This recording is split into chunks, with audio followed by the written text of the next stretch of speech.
The guillotine opens this bloody story. The Duke's family was beheaded before the public for the crime of poisoning and plotting against the imperial family. The second son was suspected of poisoning the crown prince, so their entire family was dragged to the execution ground. After watching their parents die horribly with their own eyes, the daughter and her younger brother could not understand why everything had turned out this way. They had done nothing, yet someone was sneering at their deaths. That person was the crown prince, the culprit who had framed them and caused this massacre. He ordered the younger brother to be taken to the guillotine. The older sister could only scream his name in vain. That boy was the heroine's frail and gentle twin brother. Seeing her younger brother inches from death, the heroine begged for mercy because the boy had done nothing at all. And this girl in the depths of agony is our heroine. She screamed miserably, begging them to stop her brother's execution. But blood still flowed mercilessly. Her eyes could see nothing now except her brother's severed head. The wrenching pain in her heart made her collapse, unable to watch any longer. The crown prince seemed to be playing a game. He sneered as the final person, the Duke's daughter, was brought forward. She glared at that inhuman bastard. He was the one who had destroyed her entire family and killed her loved ones. Her heart overflowed with hatred. Even if she became a ghost, she would never forgive him. He gave the order to finish her off too. She felt utterly useless. When her younger brother was bullied, she had not paid enough attention. The guillotine's restraints tightened. Before she died, she truly regretted sending him to the academy and letting him meet this bastard. The rope holding the blade snapped. With hatred in her heart, she prayed to the gods. She begged for a chance to return to the past. Then she woke with a start from the nightmare. Her trembling hand touched her own neck. Suddenly, her younger brother rushed over excitedly and hugged her tightly. She panicked and stammered as she asked the boy what was going on. But look at her younger brother. With tears in his eyes, the boy happily said that she had finally woken up. She stared in shock at her brother, who was still alive, and tried everything to prove this was not a dream, even grabbing and kneading his cheeks. He was still stunned by this unexpected attack, and his face and neck hurt from his sister's overenthusiastic play. At last, she joyfully believed that this was not a dream. He suddenly shouted that the situation had been alarming because his sister had been running a high fever and would not wake up. It turned out that while practicing swordsmanship, she had fallen and hit her head, then developed a high fever and remained unconscious. No one in the family had held out much hope that she would survive. She could only laugh awkwardly. He said tearfully that if she had not woken up, his entrance ceremony would have turned into a funeral. She did not remember the entrance ceremony at all. He was utterly shocked that she did not remember something so important. Seeing that, he guessed that his sister's fall had damaged her head, and he immediately got up to find a doctor. Seeing this, she hurriedly pulled her younger brother back and awkwardly told him to calm down. She had just had a nightmare, so she had not reacted in time. Looking at her brother's youthful face, she guessed that she had been reborn at around 5 or 6 years old, in a year before he enrolled and before he became a knight. He liked using magic more than wielding a sword. Because of that, after enrolling, he was teased by his classmates. In the end, because the cruel crown prince targeted him, he was falsely accused of harming the imperial family. Their happy family was destroyed because of it. If she let her younger brother enroll, then that tragic scene, and her own severed head as well, it would happen all over again. Drenched in sweat, she thought about what path she should take from now on. Seeing his sister struggling like that, he felt guilty. They were twins, but he had always felt somewhat inferior because the difference between them was too great. He did not have his sister's talent with the sword. He sighed and said it would be wonderful if she were a boy. Hearing those words, she snapped out of her thoughts. She had come up with a plan. She decisively grabbed her younger brother's ear, bent down, and whispered something to him. It shocked him so much that his mouth fell open. The boy was terrified. His sister's million-dollar idea was far too dangerous. But she was determined. They just had to go for it and not get discovered. After that, she strode boldly toward her father's room. The Duke was extremely surprised to see his daughter lively again. She called out to him firmly. He froze in shock and sprang to his feet, losing the ability to speak. Before he could say anything,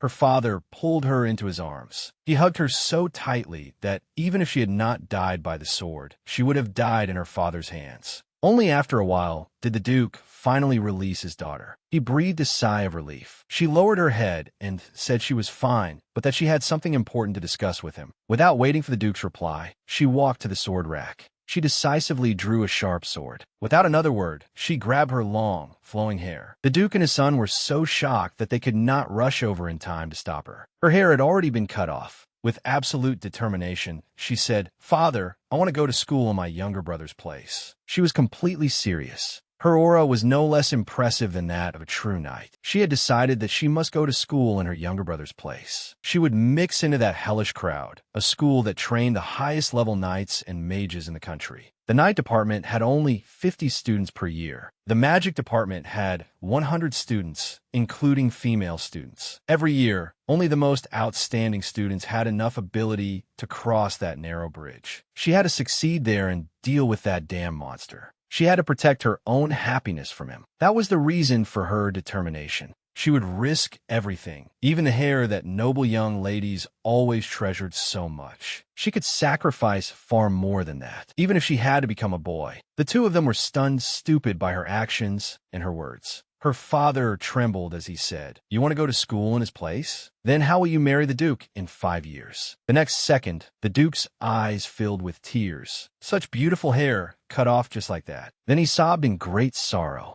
But she still firmly insisted on cutting her hair and becoming a knight. In the future, she would inherit the family business so her younger brother could study magic in peace. The Duke was unexpectedly moved beyond measure. Since ancient times, their family had been an orthodox knightly house, and only sons could inherit the family career. She was determined that she would inherit it. She would disguise herself as a boy and become one. His little daughter's resolve made the Duke tremble. He was so angry that he nearly burst into flames. The knight department was full of men and boys. How could he let his precious daughter go there? Besides, she still had to attend classes in feminine arts and household management. She simply said she had a twin brother, so he could attend those classes in her place. Her younger brother wanted to refuse that responsibility immediately. The Duke was so furious he nearly coughed blood. He shouted angrily that he absolutely would not agree. If their swapped identities were discovered, their family would be finished. As a girl, she should obediently prepare to be married off. She called out to him darkly, "Father."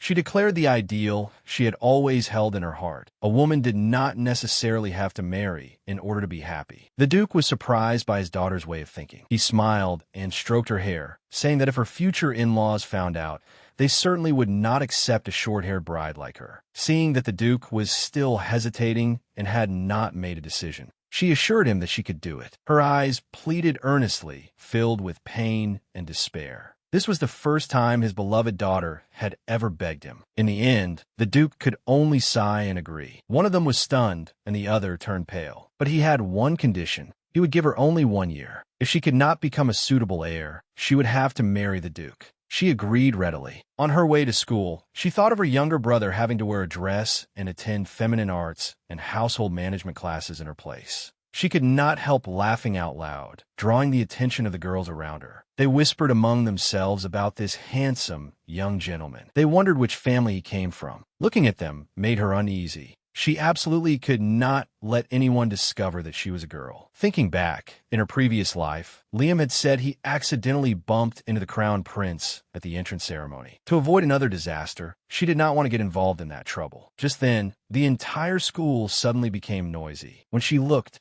it turned out to be F4. The 4 handsome boys of the school were also the ones who controlled the academy. The leader was the crown prince. The meaning of the group's name was control, and they were the future pillars who would lead the nation. This country had 4 pillar families: the mage family, the knightly Omar family, and the ducal family that oversaw national administration. These 3 families had served the emperor for generations. When they enrolled last year, they caused a huge sensation. Students and teachers were merely specks of dust. They controlled the entire academy. Just look at those girls worshiping them fanatically. Among them was someone who had framed her family. As for the crown prince, he noticed that the cheers today were quieter than usual. Then he heard the female students around him discussing a very beautiful new student over there. He looked toward the crowd. Not wanting to come into contact with this dangerous person, she was just about to leave. But the crown prince spotted her. Her pupils shook in shock. Enemies really were bound to meet on a narrow road. The crown prince looked down from above and not only mocked her for being small and skinny, but also said her face looked very much like a girl's. One member of the group tried to remind him to watch himself, but was stopped. He approached and sneered that with such weak muscles, how could she possibly hold a sword? Then he even reached out and grabbed her chin. Facing the cruel crown prince, she did not back down. This man was the source of all evil. She stared at him coldly. Seeing her like this, the crown prince became interested. He asked, "What is your name?" She very calmly introduced herself. As soon as he heard she was from the Loji family, he burst out laughing. "So you're from the family with that vulgar, slow-witted daughter." Lineal's blood rushed to her head. He continued mocking that girl, saying she was like a wild beast, holding a sword all day long. Lineal wanted more and more to carve that bastard to pieces, but in the end, she chose to remain calm. The crown prince frowned. The look in her eyes displeased him. He drew his sword and pointed it at Lineal, proposing a duel. If he won, Lineal would have to become his slave. She could hardly believe it. This man really was an unreasonable, absurd tyrant. Just look at how confident he was and how he looked down on her blade. Even more outrageous, he dared to say that if someone as weak as her became heir, then the family was already in decline. She could endure insults against herself, but she could not endure anyone looking down on the Loji family. Lineal drew her sword. The members of F4 were also stunned. They could not believe it. The new student was pointing a sword straight at the crown prince's face and accepting the challenge. She also demanded that if she won, he take back what he had just said. The moment she finished speaking, the crown prince swung his sword at her. The two fought fiercely, struggling to determine the victor. One of the group members quickly dispersed the crowd because it was dangerous. The two of them seemed to be locked in a frenzied battle. At that moment, a white-haired young man felt that this new student was very capable. This was the first time the crown prince had met an opponent on his level. His sword hand was trembling from exerting too much force. He had not expected this short, small kid to possess such great strength. Both of them gritted their teeth and focused on the fight. When it came to swordsmanship, neither of them would lose to anyone. Back when she was still at home, everyone had been defeated under Lineal's sword. Although she was a young lady, none of the knights could keep up with her. They could only sigh helplessly because there was no one left who could be the young lady's opponent. Even the chief knight had lost to her. The only pity was that she was a girl. The clanging sound of the swords drew the audience back to the battle before them. The crown prince had lost his grace and arrogance. He had not expected someone this strong to have never appeared before. He had been hiding extremely well. Lineal's eyes were filled with determination. She had to become stronger. For the Loji family, for Liam, she absolutely could not lose here. Lineal's speed and strength increased more and more. The crown prince trembled, sensing that the situation was turning bad. Lineal seized his weakness. His sword flew from his hand. The people in his group were also shocked. They could not believe it. The group of female students stared wide-eyed too. His sword had fallen, and everyone stopped cheering.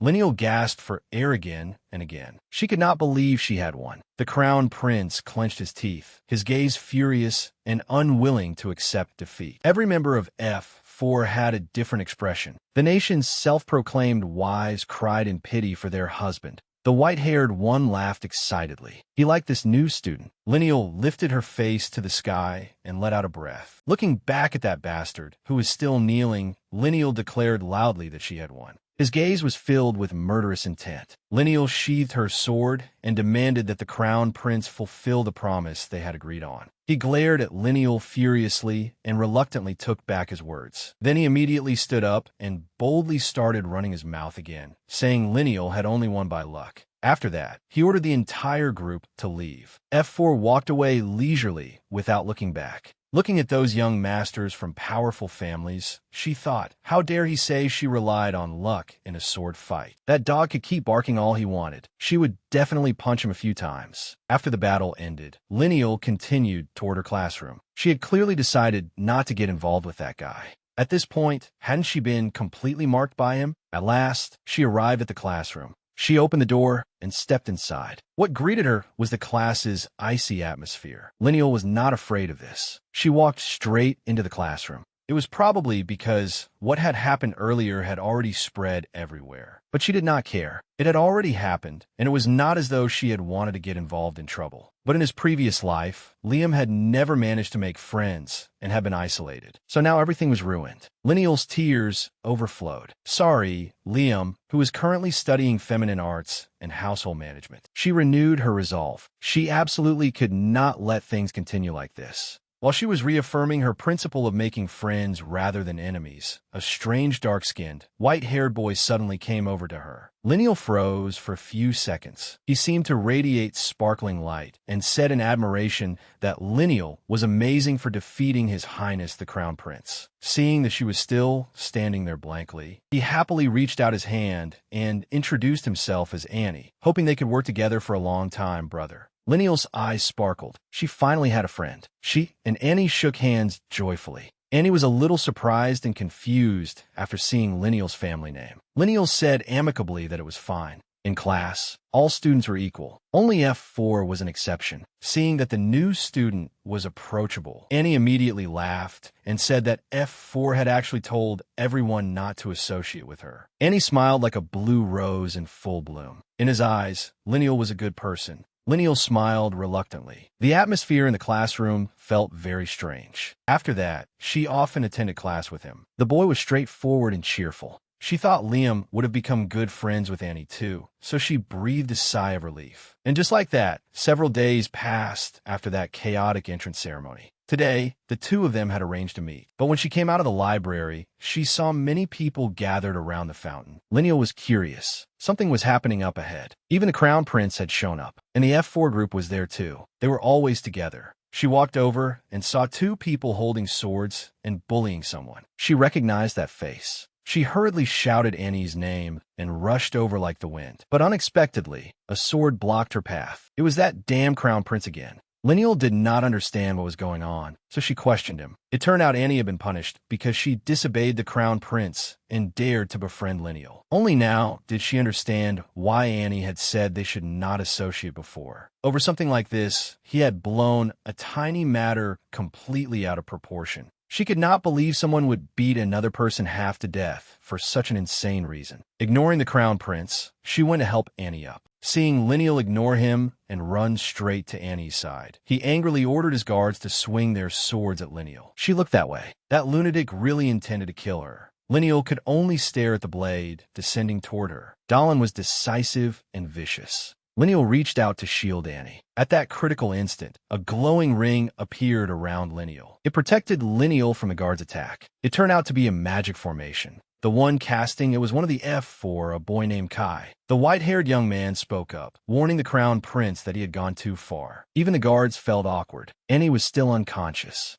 Lineal did not know why this person wanted to help her. The magical light radiating around her was beautiful. Dallin clenched his teeth and shouted at Kai. Kai remained completely calm, his beauty enough to move anyone. Kai warned the Crown Prince that if he went this far, someone would die. Lineal was still very confused about the current turn of events. Seeing the two of them begin to argue, a pink-haired young man ran over to mediate. A line had appeared beneath Dallin, and another member of the group was there with Kai. The pink-haired boy cut in, telling them to stop arguing because they still had to attend Alice's tea party tomorrow. At the mention of the tea party, it was unclear what method the Crown Prince thought of to punish someone, but he curled his lips into a sinister smile. He stepped closer to Lineal. 1 second he had been disgusted with her, and the next he was smiling as he apologized. This series of actions left Lineal completely dumbfounded. The Crown Prince continued. To apologize, he invited her to attend Alice's tea party. These words stunned everyone around them. This change had happened too quickly, giving Lineal a bad feeling. She did not know what the Crown Prince was plotting. She tried to find something suspicious in his words, but he simply continued apologizing. With such a sudden change in attitude, danger was certain. Seeing Lineal hesitate, the Crown Prince dragged her family into it as a threat. She was shocked, although she did not know what he was planning. With Lineal's status, she could not refuse an invitation from the Crown Prince. She had no choice but to agree helplessly. Dallin smiled like a demon. The tea party would be at 4 o'clock tomorrow afternoon. He would wait for her in the Eastern Garden. Kai looked at Lineal for a moment, then quietly left with F4. Alice was an abbreviation used among nobles. It was a tea party like a trap banquet. Only those chosen could attend. The members of Alice were all representative figures of the Academy, including F4. The Alice Society held tea parties regularly. Receiving an invitation would raise a woman's status and make her the center of the social circle. For men, their futures would be secured. After graduation, they could enter the path of promotion in government or become knights. At this moment, Lineal was bathing. The steam rising in the bathroom was just like her current mood. After that incident, she had taken Annie to the infirmary. But aside from being driven out, she could do nothing. She looked around. This bathroom was communal, but the door was locked, so it should be fine, right? Thinking of how Annie had been injured because of her, she could not stop blaming herself. She did not know whether Annie would still agree to be friends with her after waking up. And then there was the Crown Prince, who had suddenly changed his attitude. She did not have a good feeling at all. Since the bathroom door was locked, Lineal thought no one else was there and pulled the curtain open. Unexpectedly, she ran into someone. It was Kai, and he was just about to take off his shirt. Lineal froze for 3 seconds. Kai opened his mouth and guessed that Lineal was the person from earlier. Lineal was so frightened that she hurriedly used the curtain to cover herself. Everything that should and should not have been seen by him. She thought she was about to meet her death. But that man gave a meaningful smile and said, "So that was how it was. She really was a girl." These words shocked Lineal. She had clearly been extremely careful. Yet in the end, someone from F4 had still discovered her. Lineal faced the white-haired boy in despair. He calmly stroked his chin and said she was quite bold. Lineal begged him not to tell anyone about this. Unexpectedly, Kai asked where her younger brother was. Lineal answered honestly. He was attending women's etiquette classes in her place. Thinking of that image, Kai could not help laughing. He laughed until tears came out. Lineal felt this situation was a little strange. Kai finally managed to stop. Then both of them felt the other was truly odd. Someone who dared point a sword at Dallin was not only strange, but also very interesting. If others discovered the truth that she was a woman disguised as a man, the Logi family would probably be in grave danger. No matter what, she had to keep this white-haired guy's mouth shut. As long as he helped her keep the secret, she would agree to any condition he proposed. Hearing this, Kai smiled deeply and agreed to help Lineal keep her secret. She had not expected Kai to agree so quickly, but Kai also said calmly that if he got too bored, he might reveal it. After hearing that, Lineal was completely stunned. Kai added that, therefore, she had to become even more interesting. From then on, Lineal was completely under the control of this perverted man. The next day, she carried her worries with her to class. She opened the door and walked in, unable to stop thinking about it. Suddenly, several people in the classroom called Lineal's name.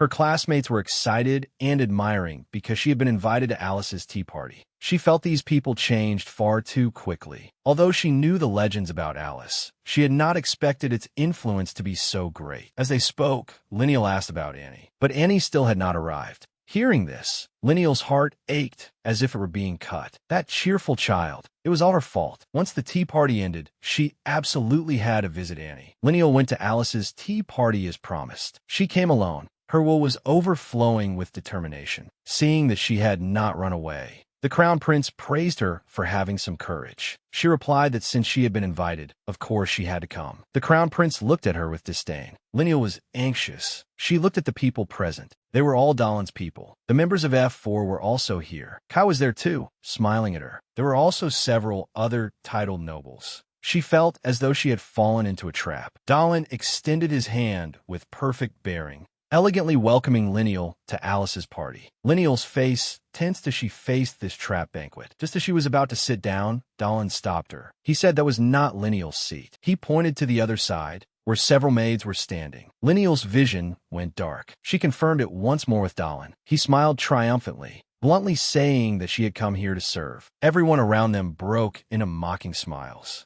That bastard, making the eldest son of a ducal family serve as a waiter, was meant to humiliate her. If she resisted now, she would fall right into their trap because there was no one standing behind her. That guy was smiling smugly over there. Lineal spoke up, interrupting that dog of a man. He paused. If that was what he wanted, then she would accept the Crown Prince's arrangement. Everyone was shocked that Lineal actually dared agree. The red-haired boy whistled, while Kai felt this person was becoming more and more interesting. The maid felt awkward. Lineal had learned to brew tea at home, so this was not difficult for her. Lineal asked the maid what she should do. Seeing that the girl was still worried, Lineal smiled gently and said it was all right. The girl felt that this person was truly kind. The maid took the initiative to ask Lineal to serve F4. She immediately smiled brightly and agreed. Her cold gaze fell on the teacups. One cup was different from the others. The maid explained that it was Lord Dalin's cup. Lineal poured the water into the teapot. At first, everyone watched her mockingly. They thought it was ridiculous for the son of a duke to serve people. Lineal glanced at them, let them watch all they wanted. She lifted the teapot, displaying all her talent.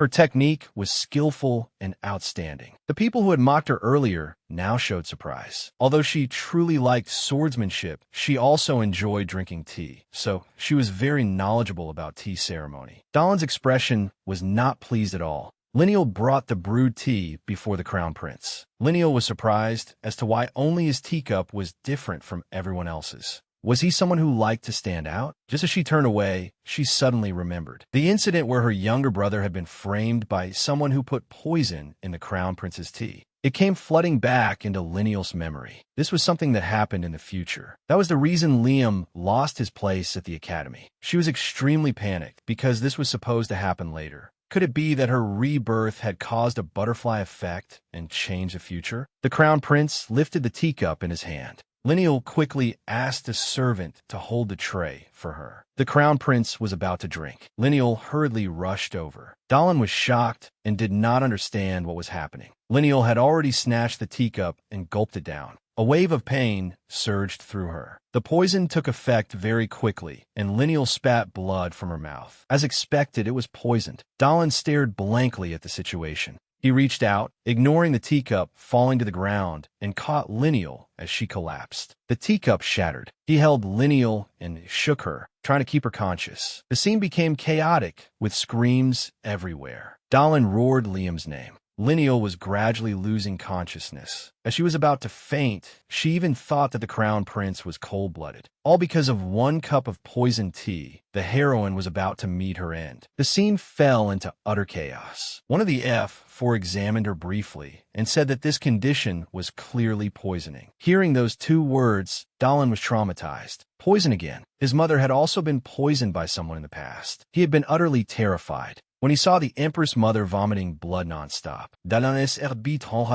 The crown prince's arms, which were holding Lineal, also trembled. At that moment, Kai used magic to treat Lineal. The pink-haired boy stared with wide eyes. Kai ordered him to shut up. The blue-haired boy was surprised that the cold Kai had actually taken the initiative to help someone. Had the sun risen in the west? Kai ignored him. He immediately picked Lineal up and took her to the infirmary. Dalin also stammered and agreed. Just like that, Kai abandoned the tea party and left. F4 still felt as if they had been struck over the head, seeing Kai take the initiative to help someone. The blue-haired boy quickly asked after Dalin. Then he glared and ordered everyone to stay exactly where they were. Meanwhile, Dalin was still trembling. This trauma made it hard for him to control himself. In the infirmary, Lineal had been brought there. Seeing Lineal sleeping deeply, Kai scolded her for being truly reckless. She had clearly known there was poison, yet still dared to drink it. She really was far too rash. The person who poisoned the tea definitely was not her. The culprit's target was the crown prince, and she was the scapegoat who had been set up to die in his place. But since they dared touch someone of his, Kai would definitely make them regret it so much they would wish for death. After some time, when a cool breeze blew through the window, it gently and softly brushed against Lineal's eyelashes. Lineal slowly opened her eyes. She did not know where she was. A voice reached her ear, saying she was awake. Lineal looked toward the voice and saw the crown prince staring at her with an unfriendly gaze. Lineal hurriedly sat up. Dalin wanted to hear her explanation. It took her a while to come back to herself. She suddenly became aware of everything that had happened. At this moment, Lineal felt numb all over. This guy did not think. She was the one who had poisoned the tea, did he? He stared at Lineal and questioned her. Her mind spun as she did not know what to do. As expected, she should not have changed fate.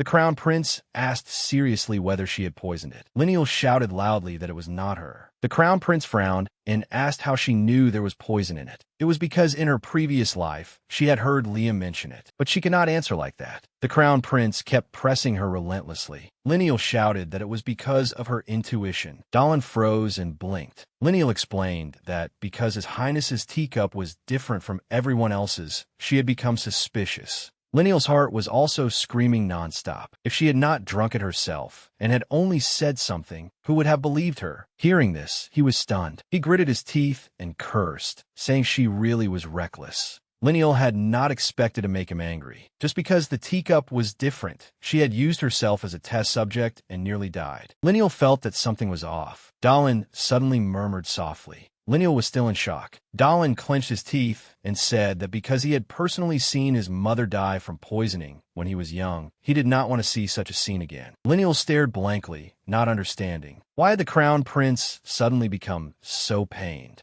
Lineal calmly said that she had come to the Night Academy to protect her family. Even if His Highness disliked it, this identity could not be changed. She was a student of a night department, for the sake of protecting her family. Even if she unfortunately lost her life, in the future, they would also protect His Highness. At this moment, Lineal's gaze was firm. As long as she could change the future, she would do it without hesitation. Looking at that generous face and fierce determination, he could not restrain his feelings. Clearly, he had plotted many nasty things. Yet now the Crown Prince mistakenly believed that Lineal had risked her life to protect him. She was about to say something, but Dalin interrupted and fiercely ordered her not to do anything so foolish again. Lineal stared blankly. He stood up and shouted, startling Lineal. Dalin threatened that if Lineal ever drank poison in front of him again, he would personally deal with her before the poison took effect. Lineal was officially speechless. She agreed, while inwardly finding it unbelievable. Not only had she not died, she might even be able to change the fate of her previous life. The proud Crown Prince turned his face away and thanked Lineal for saving his life. She had never expected the Crown Prince to thank her. It was the most shocking thing in the world. This arrogant man had turned into a shy young man, unable to stop himself from blushing. Lineal widened her eyes, taking in every bit of the Crown Prince's expression.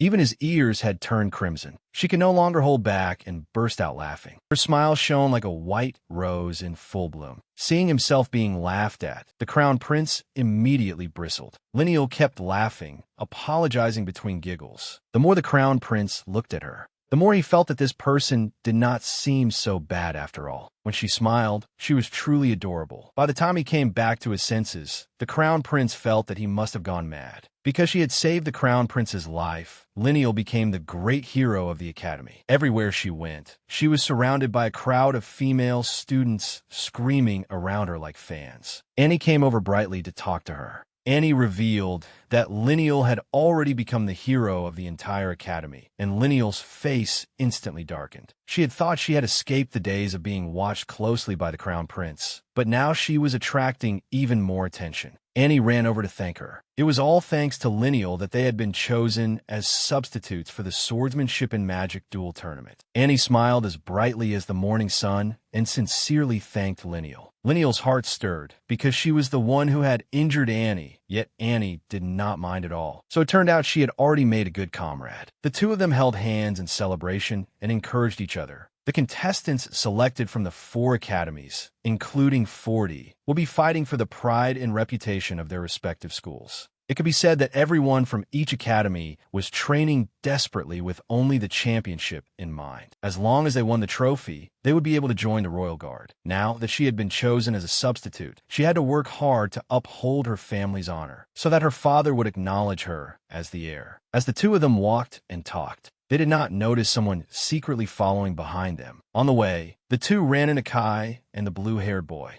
The blue-haired boy asked whether Lineal's current condition was better, and he assured her that he would find a culprit. Seeing this, Lineal hurriedly thanked him, because in her previous life, she had not known who had framed Liam. From the blue-haired boy's account, Lineal only then learned that Kai had been the one to treat the poison. Lineal was shocked. Kai, however, looked indifferent and dazed, as if it had been nothing at all. Lineal quickly thanked him. Kai said coldly that there was no need to thank him. He stepped closer to her and said softly that instead, making him feel even more interested would be the best thanks. Hearing this, Lineal turned pale with fear. The silver-haired boy smiled harmlessly, waved goodbye, and said they would meet again later at the training grounds. Lineal smiled stiffly. She absolutely could not let anyone else find out that she was a girl. Annie sighed about life, saying she had not expected Lineal to be unafraid of them, while Annie herself was actually rather scared. Lineal felt guilty. She had been so nervous that her blood sugar had practically dropped. Suddenly, Lineal began fumbling around. It seemed she had dropped something. After saying that, she quickly turned back to get it, telling Annie that she would come find her soon and that Annie should go on ahead. Annie called after her, saying they would meet later, and walked off without a care. Unexpectedly, when Lineal turned back, someone was secretly following behind her and flashed over to a bush. Lineal crept around sneakily. In truth, she had not dropped anything. Because she was a girl, she could not go change clothes together with Annie. Lineal ran to a private room to change. This was precisely the weakness of disguising herself as a man. Suddenly, a hand reached out from behind and covered Lineal's mouth. She struggled with all her might, wanting to see who was behind her. Then two other men walked over. Lineal realized that they were not from the school. The scar-faced man gave a wicked smile and said someone had hired him to let the young master have a taste of suffering. Alarm bells rang loudly in Lineal's mind, and she silently hoped someone would come save her. Over at the arena, the match was about to begin. The Crown Prince discovered that Lineal had not arrived. The Crown Prince panicked, bashfully denying the demon of love inside him. Annie also looked everywhere for her, but Lineal was not there. When Kai saw Annie, he asked where Liam was. Although Annie was very afraid of the F4 group, thinking of Lineal's safety, Annie bravely spoke up. "I can't find Liam."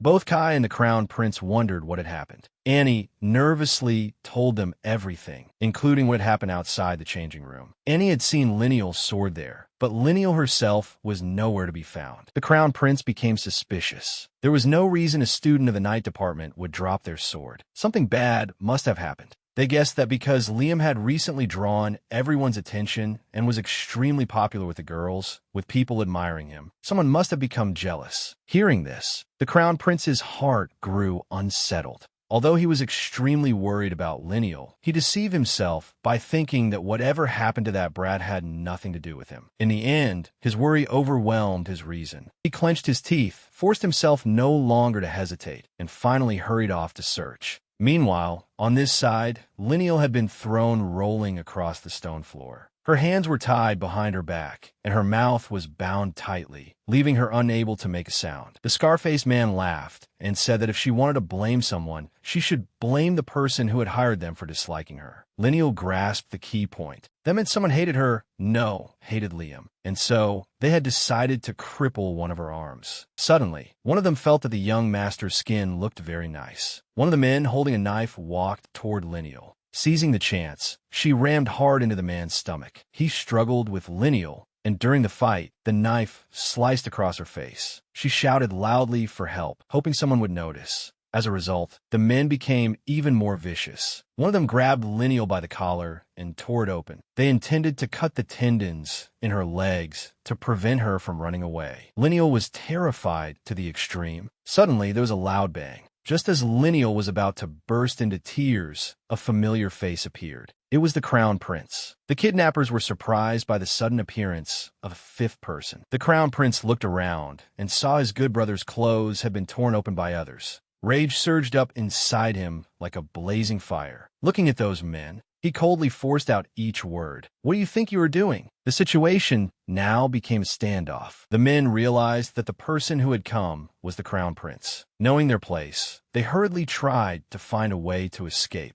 They all charged forward, wanting to flee, but the Crown Prince swung his sword. He swept through them in every direction, sending bodies flying and crashing down. Every single move was filled with extreme fury. The arrogant thugs fell one after another. Among them, the man holding the knife successfully drew the Crown Prince's gaze. He quickly swung his sword and slashed over, while his other hand clenched into a fist and slammed down. Lineal looked at the valiant Crown Prince before her. He was even shouting and asking if she was all right. Only then did she realize that this person had come to save her. Suddenly, she became aware of her own open collar. Even if she was flat-chested, she was afraid the crown prince would discover she was a girl. Lineal tried to stand up. A bone-deep pain made her grimace. Suddenly, a gentle warmth surrounded her. At that moment, the crown prince draped his coat over Lineal. She froze. Did this person not hate her very much? Why was he being so gentle this time? The atmosphere was ruined by shouts from outside. The other 3 members of F4 also came running over. The crown prince ordered the blue-haired boy, Eldic, to call the guards.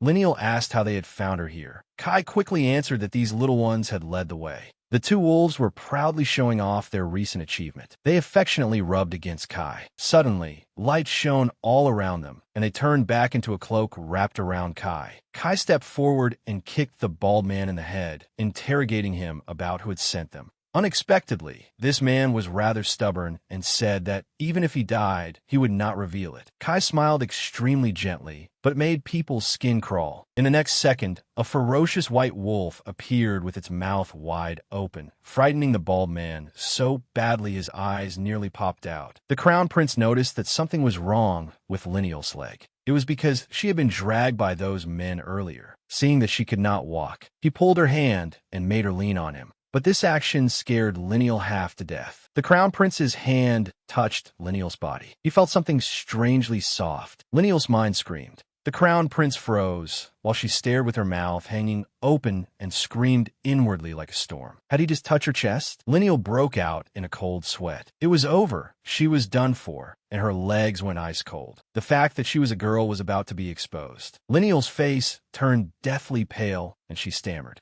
She felt dizzy, her mind blank, and unable to think of anything. Her true identity was about to be revealed. Unexpectedly, the crown prince was an idiot who thought Lineal had injured her chest. The words he blurted out left all 3 people frozen stiff. Lineal lost the ability to speak while Kai was frozen in place. For example, what would happen if Lineal explained now? But basically, the crown prince seriously examined the situation and concluded that Lineal's chest was all swollen. The heroine suddenly came to a realization. She clutched her clothes tightly. Could it really be that flat? But to save her life, she had no choice but to admit that she had been struck in the chest. Unexpectedly, the crown prince actually demanded that Lineal take off her shirt so he could see whether her bones or tendons were injured. Lineal hurriedly clutched her collar tightly. At the crucial moment, Kai stepped forward and patted the crown prince on the shoulder, saying that he would help Liam treat his injuries. Having been rescued from danger, Lineal was so moved that tears filled her eyes, and she felt that this person was truly good. But beyond her expectations, Kai secretly whispered that it was fortunate the crown prince was slow-witted. After hearing that, Lineal really wanted to take back her previous thoughts. Kai used magic.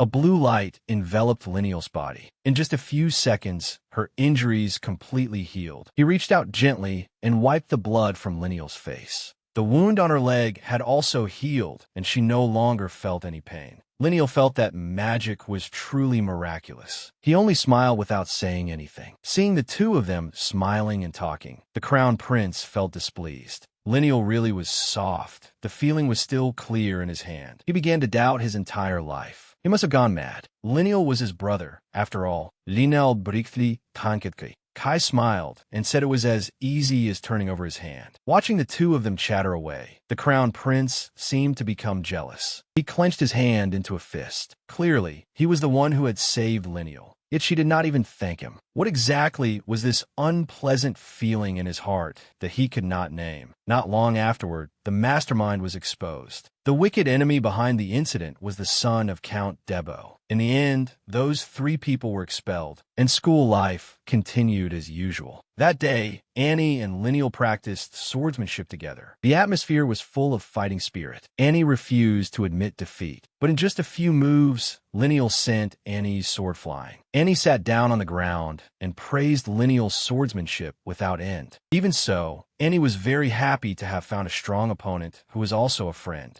Lineal reached out and helped her classmates stand up. Suddenly, the 2 of them noticed the appearance of Senior Kai. Kai had suddenly come to find Lineal still as dazzlingly handsome as ever. She only heard him say there was no need to use honorifics and that she should just call him by his name, which Lineal found very strange. All of a sudden, a white ball of fur rushed over and licked Lineal's face. The other wolf was still struggling on Kai's body. Seeing that Lineal refused to call him by name, Kai moved closer and threatened her. If Lineal did not call his name, he would expose the fact that she was disguising herself as a man. Lineal was speechless and weakly thought that he really was someone who loved bullying others. In the end, Lineal could only endure it and call out Kai. Hearing her call his name, the cold wolf-like young man became completely delighted and smiled in great satisfaction. Seeing Kai's entire face blooming like that, a huge question mark appeared in Lineal's mind. Just as they were enjoying themselves, the Crown Prince came and ruined the cheerful atmosphere between the two of them. The Crown Prince walked over, startling Lineal. Even the little wolf disliked this person, let alone her. He told Lineal to practice swordsmanship with him. Lineal wondered if she had misheard and stared wide-eyed. She did not want to have anything to do with this person anymore. All right? The red-haired boy saw that the atmosphere between the three of them was somewhat strange. He could not understand why those two kept circling around the newly arrived Liam. The blue-haired boy did not care much and casually pushed up his glasses. But looking closely, Liam was actually rather cute. The blue-haired boy beside him heard this and looked at him with contempt, as if to say that after being friends for so long, he still did not know their brother's tastes were just that heavy. The red-haired boy turned to stone on the spot. On Lineal and the Crown Prince's side, the duel had already begun. During the fight, Lineal discovered that the Crown Prince had become stronger, and his strength was different too. Lineal could not believe it. So this was the Crown Prince's true strength. The Crown Prince was also secretly assessing his opponent. Although Lineal's strength was not great, she possessed astonishing speed and formidable skills. In the end, this time, the Crown Prince defeated Lineal. Lineal fell, sitting on the ground, pain spreading through her backside. The Crown Prince's eyes suddenly widened. He felt that the way Lineal wiped away sweat was truly beautiful. His face looked even more flustered than when he had been hunted down. Lineal was actually adorable too. Every move Lineal made stirred his heart, and he nearly got a nosebleed. The Crown Prince tried hard to calm down, telling himself that this person was his good brother and that he must not be bent. In truth, that guy was simply overthinking things, while Lineal was only sitting on the floor thinking about the match. If it came down to physical strength, she could not win. Right now, she had to make herself stronger. Just as she was about to stand up, her waist made a cracking sound. It seemed she had injured her waist when she fell earlier. The Crown Prince's concern only made her even more anxious, so she flatly denied it and said she was fine. Seeing that she could not stand, the Crown Prince kindly reached out his hand. But at the same time, Kai also reached out, wanting to help Lineal up. The Crown Prince was surprised. Kai smiled mockingly and said it was rare to see the Crown Prince helping someone. The Crown Prince righteously corrected him, saying this person was injured because of him, so of course he had to take responsibility. Kai still wore a smile at the corner of his lips and corrected him by saying that he could treat the injury. A storm rose around the two of them.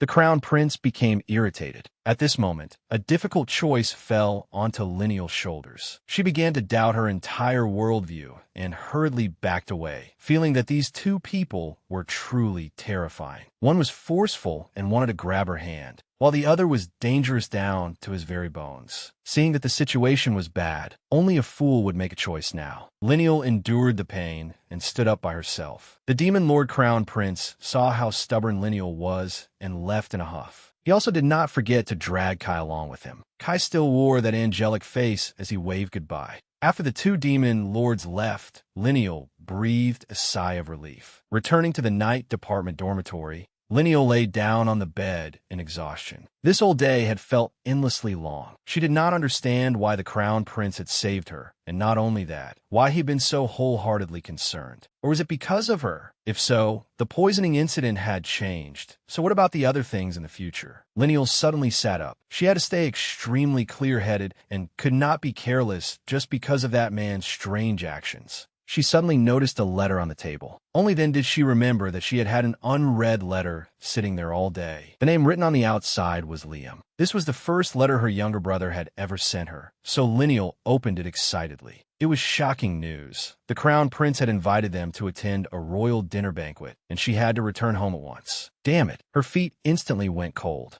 Her hands trembled as she held the letter. In her previous life, she had never received this banquet invitation. That meant she would have to dress as a woman. Behind Lineal was a sheer abyss. She absolutely could not let the crown prince discover the truth. What should she do? After reading the letter and thinking it over carefully, Lineal decided to go. She returned home dressed as a young lady in a gown and hat. This day had finally come. Although she had refused countless times before, this invitation had come personally from the crown prince. If she made him send messages back and forth over this, it would become extremely troublesome. In short, she only needed to show up, get it over with quickly, and retreat. But the moment she stepped into the house, she was frightened by the grand scene before her. The maid stood in a row and bowed, greeting the eldest young lady. Before she could even finish responding, the maids had already rushed forward and lifted her up. With that kind of momentum, they clearly had no intention of letting her rest. The maids chattered that the young lady had been away for so long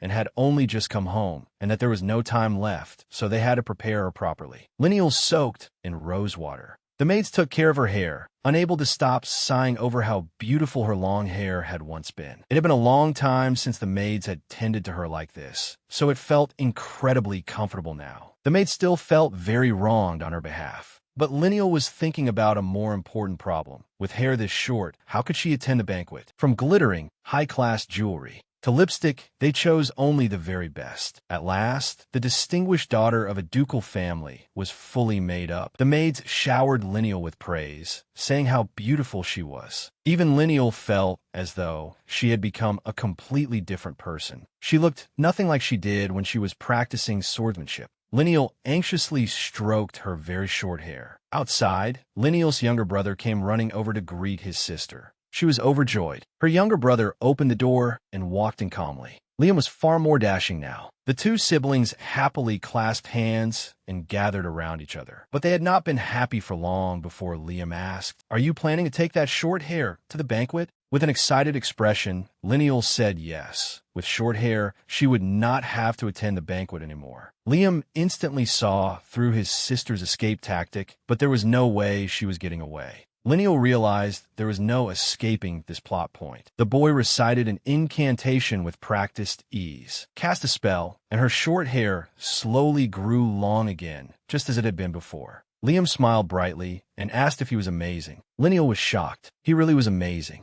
But then Lineal burst into tears because she did not want to go to the banquet. Liam reached out his hand to Lineal, displaying the perfect bearing of a noble young gentleman. After thinking for a moment, although she felt a little wronged, she let it go. She placed her hand in her younger brother's, and the carriage set off for the royal palace. In the carriage, Lineal warned Liam that he absolutely must not run into the F4, and that he could not wander off alone either. Liam had no choice but to agree. His sister had already said this countless times. In truth, it was because she was worried that, like before, something would happen and their whole family would be executed. On top of that, their identity switch absolutely could not be discovered. Liam quietly looked at his pensive sister. In the blink of an eye, they arrived at the royal palace. Looking at that luxurious place, she felt restless and uneasy, while Liam remained as carefree and cheerful as ever. She had no idea what to do. Liam quickly got out of the carriage and helped Lineal down, taking every step with extra caution. The two of them headed toward the battlefield together. Lineal told herself that she had to make sure this banquet ended smoothly. Their appearance caused a stir among everyone around them. People noticed the twin siblings of the Logi family. Attending a banquet for the first time, Lineal was not as fierce as the rumors claimed. Lineal's beauty drew the attention of countless noble young men. Judging by appearance alone, she was truly adorable. Lineal looked around and sighed in admiration. As expected of the royal palace, the banquet was dazzlingly magnificent. A man was about to come forward and greet her, but someone else stopped him because her fiancé was Goman. For some reason, countless gazes were directed at Lineal. Curious, she turned and asked her younger brother whether her makeup looked strange today.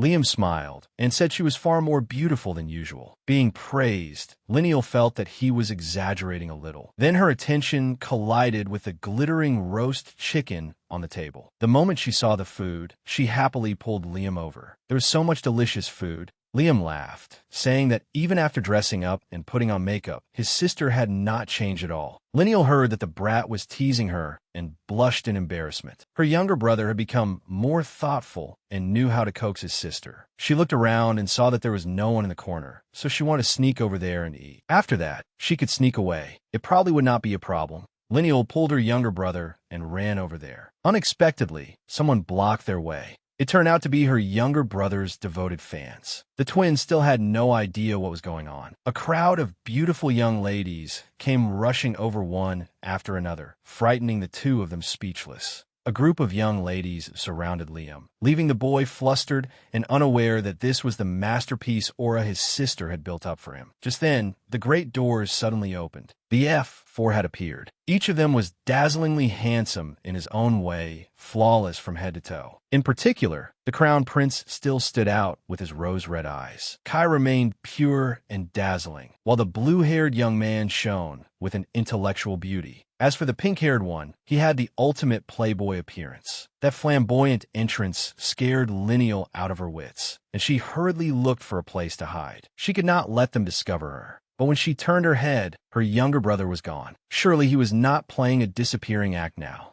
Lineal panicked, her face turning pale. She ran everywhere looking for him. She searched every hallway and corner she could, guessing wildly. She wondered if Liam had perhaps returned to the reception hall. But the F4 were all there, and Lineal did not dare go back. Unexpectedly, the moment she turned a corner in the corridor, she crashed into someone's chest. Lineal rubbed her nose and apologized to the person. Once she clearly saw who she had bumped into, there was no mistaking that radiant aura. Lineal widened her eyes in shock. Why was Kai here? Her eyes spun in circles, and she could not help stammering. She had originally planned to pretend she did not know him, but the other person saw through her. Kai smiled and asked where her usual spirit had gone. Kai lifted Lineal's hand and, while gently kissing it, said that this was his first time seeing her dressed as a lady, Lady Lineal. Lineal's expression now shifted from confusion to extreme terror. Kai even praised her as truly adorable. Just look at that glowing face of his, like a pure lily untouched by dust. Lineal thanked him awkwardly, inwardly wondering whether this person intended to reveal her true identity in public. Unexpectedly, he held Lineal's hand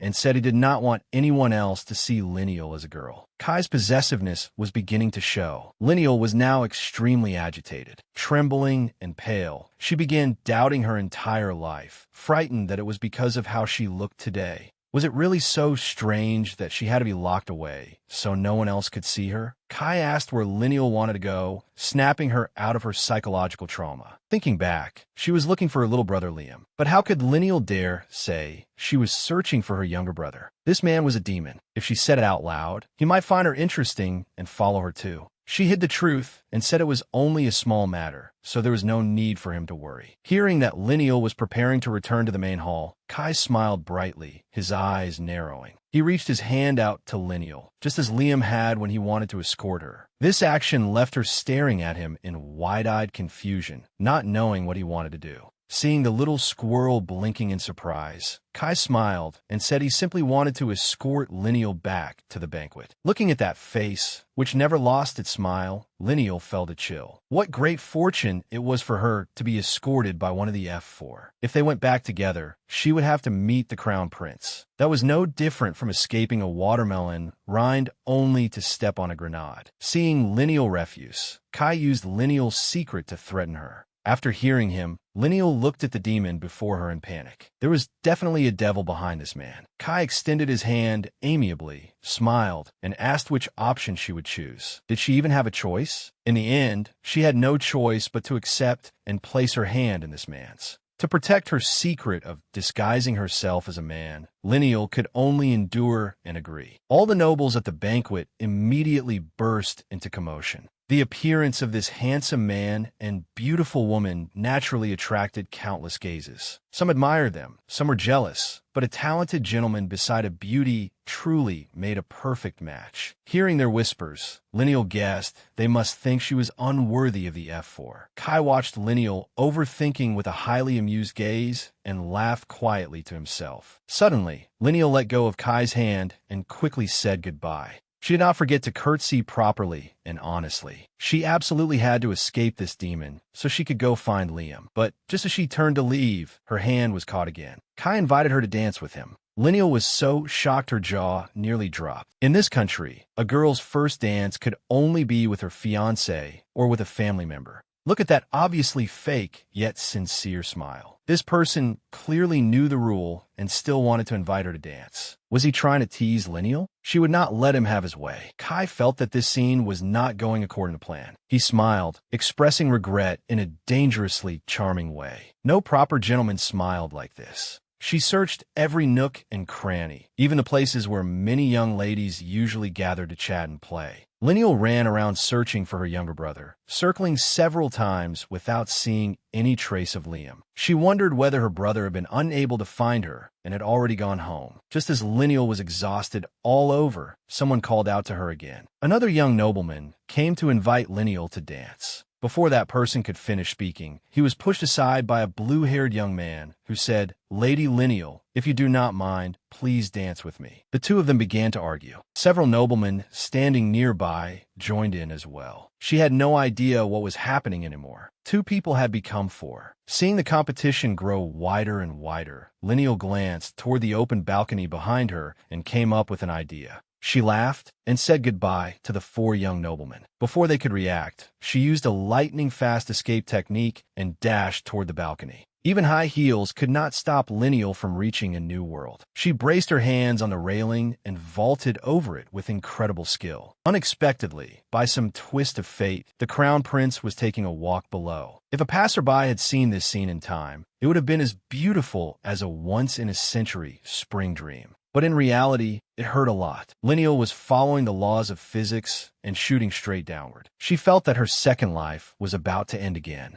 There was only a tremendous boom, as if a meteor had crashed into the earth. Lineal rubbed her forehead, which had struck the ground. It hurt quite a bit, but there was no wound. Lineal's human cushion was none other than the Crown Prince. He was in so much pain that his head spun, and he gnashed his teeth. Lineal was horrified. She had not expected the Crown Prince to be here. She had thought he was inside the banquet, which was why she had jumped out here to escape. Because it had happened so suddenly, the two of them remained in an extremely ambiguous position. Lineal stammered, cold sweat pouring down her body. If her entire family was executed this time, it would surely be because of her. He was still rubbing his head, which had been painfully struck, and called out in a murderous voice for the culprit who had rammed into him. His Highness the Crown Prince angrily raised his voice, asking who dared do such a thing. But when he clearly saw the person before him, he immediately froze and could not speak. His heart also began pounding rapidly. He suddenly wondered suspiciously why the person in front of him looked so much like that sworn brother of his. This suspicion scared Lineal so badly her hair nearly stood on end. Had she been discovered this quickly? But after all, the Crown Prince was still a straight man, cold on the outside and warm on the inside. He sincerely asked why his close brother was dressed like this. Lineal came back to her senses and understood. She tried hard to calm herself down. Right now, she was dressed as a woman, so there was nothing to fear. Thinking this, she hurriedly corrected him, saying she was Liam's twin sister. The Crown Prince was somewhat confused and found it a little hard to believe. Meanwhile, she had already hurried to her feet. She curtsied elegantly, introduced herself, and confirmed that Liam was indeed her younger twin brother. The Crown Prince's eyes were still shaken. He stood up and observed her for a while. It was hard to believe, because she was clearly Liam in women's clothing. Both her appearance and bearing were exactly the same. When it came to rumors, Lineal seemed to remember something. Her memory started working. It was the time at the opening ceremony when he had said she was a girl who was both fierce and slow-witted. But the Crown Prince had clearly not said anything yet, and Lineal had already stiffened her neck in outrage, about to say, "You mean I'm a fierce shrew, don't you?"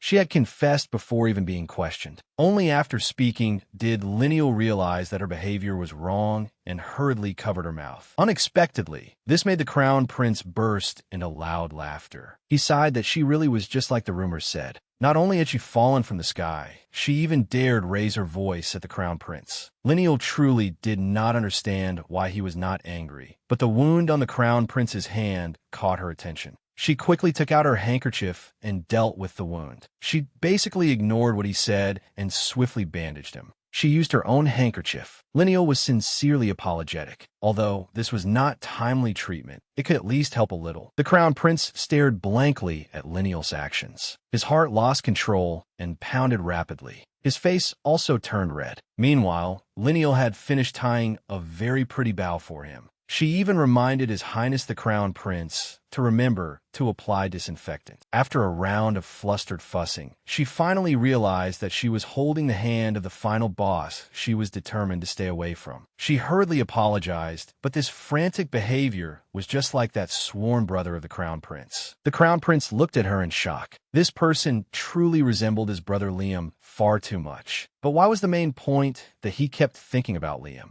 Only then did Lineal begin counting up all the great disasters she had caused, jumping down from the second floor, crashing into the Crown Prince, and even injuring him. Before the Crown Prince could open his mouth and order her death, she hurriedly tried to flee. But just as she was about to say goodbye, her traitorous stomach let out a loud growl. The atmosphere suddenly became silent. The Crown Prince could not hold back and laughed aloud, while Lineal wanted to find a hole and crawl into it. The Crown Prince thought that she must have been trying to leave so quickly because she was hungry and wanted to find food. She was truly too comical. This was the first time he had met a young lady full of so many surprises. He had thought she would apologize in tears or suddenly fly into a rage. Unexpectedly, she worried about him first, and her expressions kept changing one after another. The Crown Prince still wanted to study her a little longer, but who would have thought this young lady wanted to run away? The Crown Prince reached out and grabbed Lineal's wrist. Every movement of this great demon king made Lineal feel as though her lifespan had shortened again. But with boundless sincerity, he asked whether they could meet again. The next day, in the sword training yard, the Crown Prince came to find Lineal. She was flustered and felt a little guilty, remembering the romantic scene from the night before. A great many things had happened, but she did not ask what Dallin had meant by "see you again." And this Crown Prince really was dense. He had not realized that Lineal was the girl from yesterday. He hesitated a little, stepped forward, and asked, "Brother, you have a twin sister, right?" Lineal was startled. Was he looking for her to settle accounts because she had injured him? 7749 kinds of villain scenarios appeared in her mind. And there was that bloody beheading scene too. Could it be that it was time to say goodbye? While Lineal was still busy imagining how domineering Dallin would be, he merely scratched his head in embarrassment, intending to ask about the girl from last night. But Lineal suddenly bowed solemnly 90 degrees toward the Crown Prince and said, "I'm sorry." But the main point Dallin caught was that his good brother's older sister had mentioned him. Lineal foolishly answered, "Yes," even though that person was actually herself. She carefully observed the Crown Prince's reaction, and unexpectedly, he was not angry. On the contrary, he blushed even harder. But the two of them really did look alike. The moment Dallin saw Liam, he thought of the beautiful girl he had met last night. And the moment he saw his brother, his heart began pounding wildly. Suddenly, he discovered the key point. It was the face. That was right. It was only because of that face. He reminded himself that he simply liked the faces of those two siblings. That was all.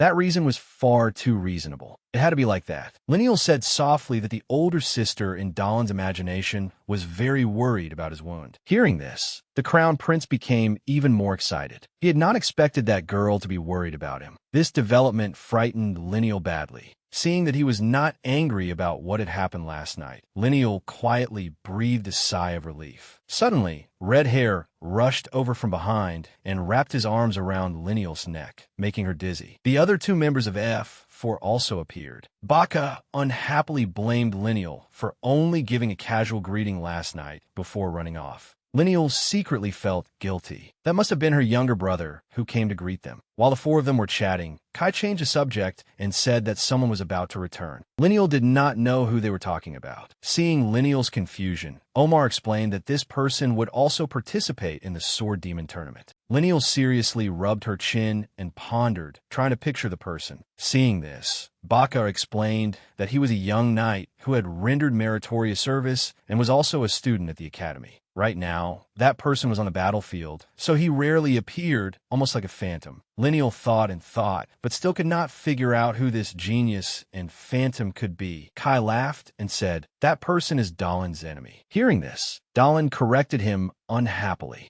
And the even more important information was that the other person was Lineal's fiancé. Omar also took the opportunity to laugh and tease Dahlin, saying that he had never expected there to be someone even the famous crown prince could not deal with. Kai saw Lineal lower her head in deep thought. He walked over and asked if something was wrong. Lineal still had not grasped the character in their story, so she asked who everyone was talking about. The other three froze in surprise. Kai also had not expected this girl to be so terrifyingly slow. He leaned close to her ear and whispered, "Your fiancé." Those words scared Lineal out of her wits. Baka asked suspiciously, "Don't you know Kwa Soman is your twin sister's fiancé?" To avoid exposing her identity, Lineal hurriedly explained, while inwardly cursing herself. She had forgotten that fiancé's name long ago, so of course she had not reacted in time. Then she suddenly remembered that she had not read the letter yet. Baka sternly scolded her, saying that no matter how busy she was, she still had to read letters sent by her family. Lineal said yes, but inside, she was extremely worried. What should she do? Why was he coming back? Although he was her fiancé, she did not know what he wanted, and she was not good at dealing with him, whether in her previous life or this one. A few days later, the academy held a field expedition training course. The carriage had already reached the outskirts in a wild mountain region. Sitting inside the carriage, Lineal could not calm down at all. If he was participating in the Sword Demon Combat Tournament, then he would definitely take part in this expedition training too. If someone as unpredictable as him learned her true identity, she would be done for. Annie, beside her, was cheerful and excited, full of anticipation for this training session. In contrast, Lineal could neither eat nor sleep in peace. To be honest, she was in no mood to think about training anymore. Suddenly, Lineal heard that Senior Kwasoman was not coming.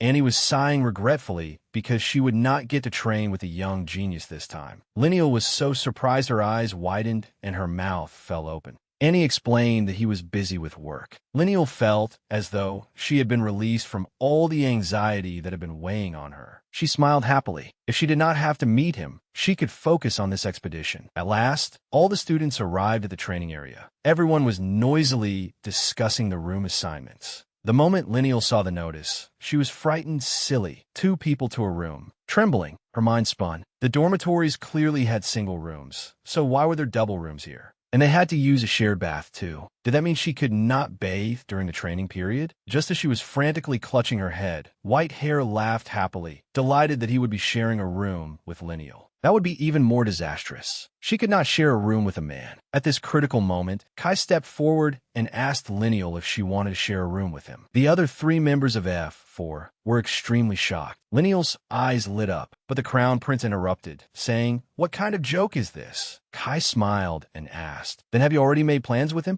Before even a second had passed, Kai's expression turned dangerous as he said, "Just kidding." Kai's behavior left Dahlin speechless. Kai continued using benefits to lure her in. "My room has a very luxurious private bath." Hearing that, Lineal's heart wavered a little. Besides, Kai also knew her true identity. That meant she could use the bath alone, and it would definitely be less dangerous than sharing a room with Annie. Annie still did not know she was being rejected. The jar of jealousy in the Crown Prince's heart immediately tipped over. He felt that the 2 of them did not necessarily have to stay together. But seeing Lineal's reaction, he could not understand why she was still hesitating and had not decided yet. Without waiting for Lineal's answer, Kai made the decision himself. Kai announced with satisfaction to everyone that Lineal would be sharing a room with him. After that, the 2 of them went to the room together. The moment she stepped inside, she was overwhelmed. Lineal had not expected the room to be not only spacious, but also extremely magnificent. Kai calmly explained that because Dahlin had previously said he would stay in this building, people had been sent to renovate it. She could not believe that a mere training site could be this luxurious. But there was only one bed. Kai suddenly leaned close to Lineal and asked how she planned to repay him.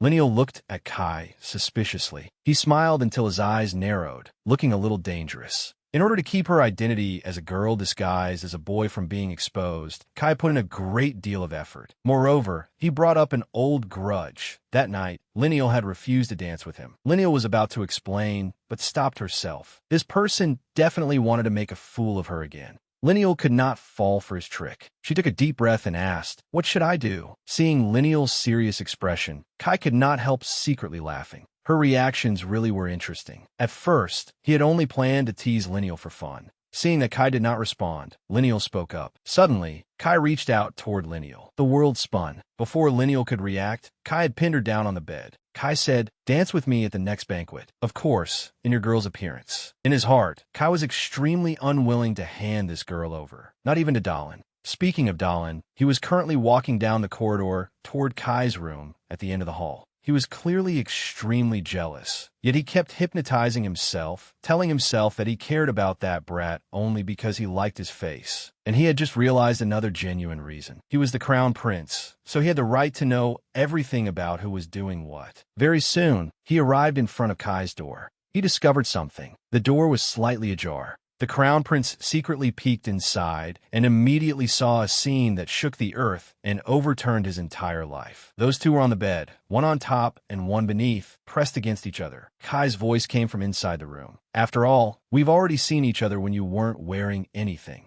Those words overturned the crown prince's worldview. An extremely embarrassing scene of the two of them appeared in his mind. Dalin could not bear it anymore. He stormed forward, pushed open the door, and rushed in, loudly asking, "What are you doing?" Lineal stared at the crown prince with her mouth wide open. He was both angry and flustered, his face red. Meanwhile, Kai looked regretful. He complained, "Why did you have to disturb me at such an important moment?" The moment those words came out, both Lineal and Dalin froze on the spot. Just as she had thought, Dalin had truly misunderstood. Trembling, he pointed at the two of them and asked, "Could it be that you two are in that kind of relationship?" Kai provocatively wrapped an arm around Lineal's waist and smiled. "So what if we tell him?" Those words left Lineal completely unable to understand what this person was trying to do. Dalin still had not sorted out the information. He pointed at Lineal and asked, "You like Kai?" Lineal hurriedly pushed the mage away and loudly denied it. "How could I? He's just joking." But Kai did not cooperate with her at all. He calmly said, "I'm not joking." Lineal was shocked and blushed. What kind of ridiculous game was this? The atmosphere among the three of them became extremely subtle. From the crown prince's point of view, Dalin guessed that Lineal seemed to have been forced. Kai was a member of F4, so Lineal could not refuse. If that was the case, then he thought he had a solution. And so, the crown prince stepped forward with great righteousness. He pulled Lineal toward himself. He had to save his brother. The crown prince and his good brother had fallen out. Like a fish out of water, Lineal still did not understand why they had started arguing. Since there was combat training, the three of them temporarily set this matter aside. After training ended, the group dispersed. Lineal felt exhausted and did not know what to do about the room issue. In the hall, everyone began whispering and discussing excitedly. Lineal had a faint bad feeling. Dalin ordered everyone to come and look. On the notice board, the room assignment information had been changed. Curious, Lineal went over to take a look. Her pupils widened in shock. Lineal had been transferred to share a room with the crown prince. Lineal's mouth fell open in astonishment. How had things turned out like this? Kai walked up to the crown prince and asked why he and Liam were sharing a room.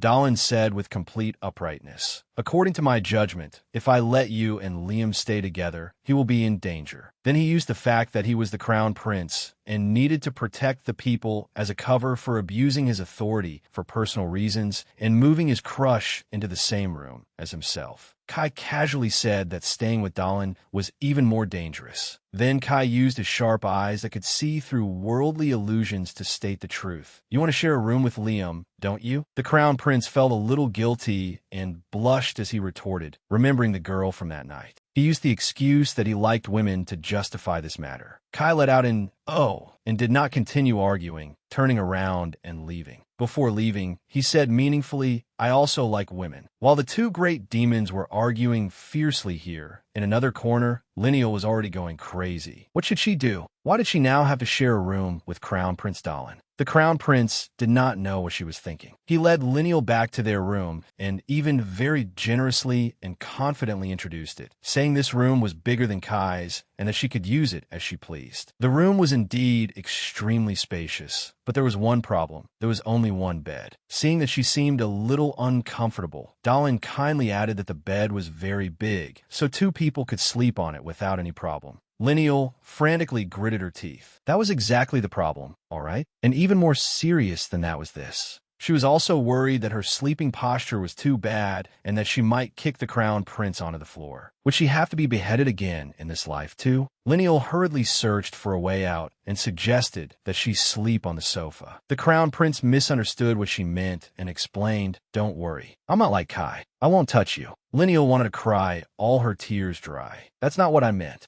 This was bad." The crown prince had misunderstood her relationship with Kai. Just as Lineal was about to explain, Dalin cut her off. He invited her to bathe first. The next problem had arrived. Hearing this, Lineal hurriedly shook her head and refused. Dalin did not notice anything strange and said, "It's fine. Go ahead and bathe." Lineal felt that her language skills were far too limited today. Seeing her keep dragging things out, Dalin ordered her to bathe first. It was over. The crown prince was getting angry again. He was even ordering her. Looking at the bathroom, Lineal felt like giving up. Dalin was still here, yet she had to take everything off like this. But if he was working far away over there, then probably nothing unexpected would happen. After saying that, Lineal thanked him first and went to bathe. Dalin tried to remain calm before the storm. After Lineal left, Dalin held his head in bewilderment, completely lost. But it was only because he was the brother of the girl Dalin cared about. That was why he had to protect him. The reason was perfectly valid. It was all entirely for the sake of pursuing his crush. At that moment, in the bathroom, Lineal was enjoying the comfort of the cool water and the fragrant flowers. She patted her cheeks to wake herself up. She absolutely could not lower her guard. No matter what, she could not let him discover the truth. That was why she absolutely could not sleep on the bed. After bathing, she reached out to take a towel. As she dried her hair and thought distractedly about where to sleep, a close friend suddenly appeared. Lineal's face turned deathly pale in fright. Her piercing scream made Dalin fall off his chair. Panicked and worried, he asked what was happening inside. Without thinking too much, he immediately rushed in and asked what had happened. Before he could finish speaking, Lineal had already run over and hugged Dalin. The physical contact caused Dalin to react. Only then did Lineal realize that she was not wearing any clothes. As for Dalin, for some unknown reason, his face turned red and his heart began pounding wildly. Lineal was extremely anxious. Because she had been too frightened, she had run over and hugged him. If this continued, he would see everything. Before Dalin could react, Lineal hurriedly apologized, then used lightning speed to flash back into the bathroom and slam the door shut, leaving Dalin standing outside in a daze. Hiding behind the door, Lineal trembled and thought that since she had escaped so quickly, he probably had not noticed, right? Just as she guessed, Dalin still had not understood what had just happened. Lineal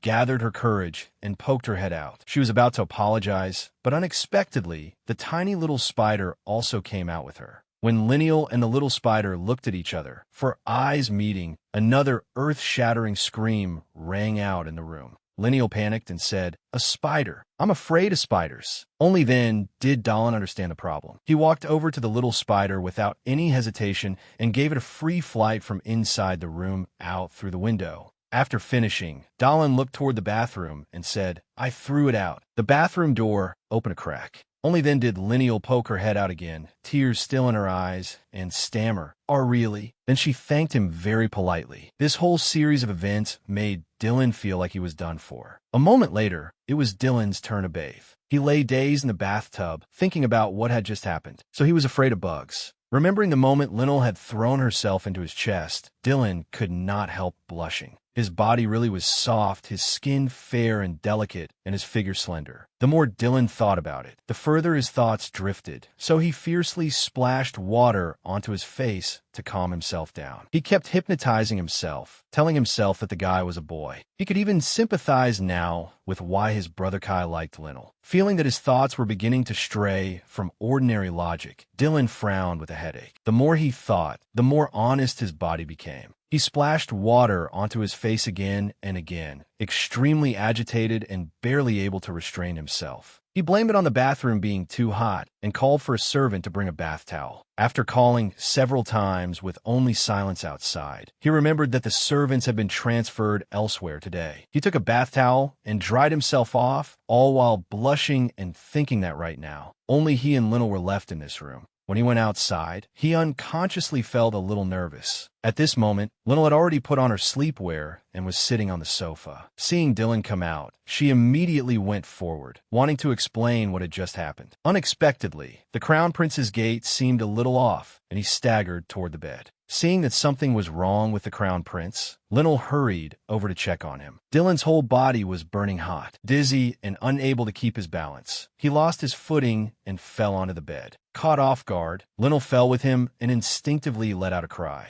Dylan was now seeing stars and feeling dizzy. Seeing that the situation seemed bad, Lynel thought the Crown Prince must be lacking oxygen and hurriedly wanted to get some water. Dylan would not let her go. He reached out, hugged Lynel, buried his head against her, and murmured, "Don't go." Lynel's face flushed red, and she felt dazed. From Dylan's point of view right now, she was Liam's older sister, Lynel. Just like that, he became utterly entranced and gently poured sweet words into Lynel's ear. When she heard the 3 words, "I missed you," her heart began to sing with joy. Dylan took her hand and placed it against his lips. "I've always missed you so much. I finally get to see you again." Only then did Lynel realize that Dylan had mistaken her for Lynel. Right now, his mind was filled with the image of the fairy who had pinned him down that day. Since then, Dylan had never been able to forget her. Lynel blushed as well. She did not understand why he could not forget her. After saying that, he fainted. Lynel felt her heart pounding wildly. Something was beginning to sprout in her small heart. She looked at the person lying quietly in her arms and pressed her lips together tightly, her heart aching as she made up her mind. This was the person who had ordered her family to be beheaded. She could not let down her guard. The next morning, at the training area, light shone throughout the room, making it impossible for anyone to keep sleeping peacefully. Dylan woke up in a daze.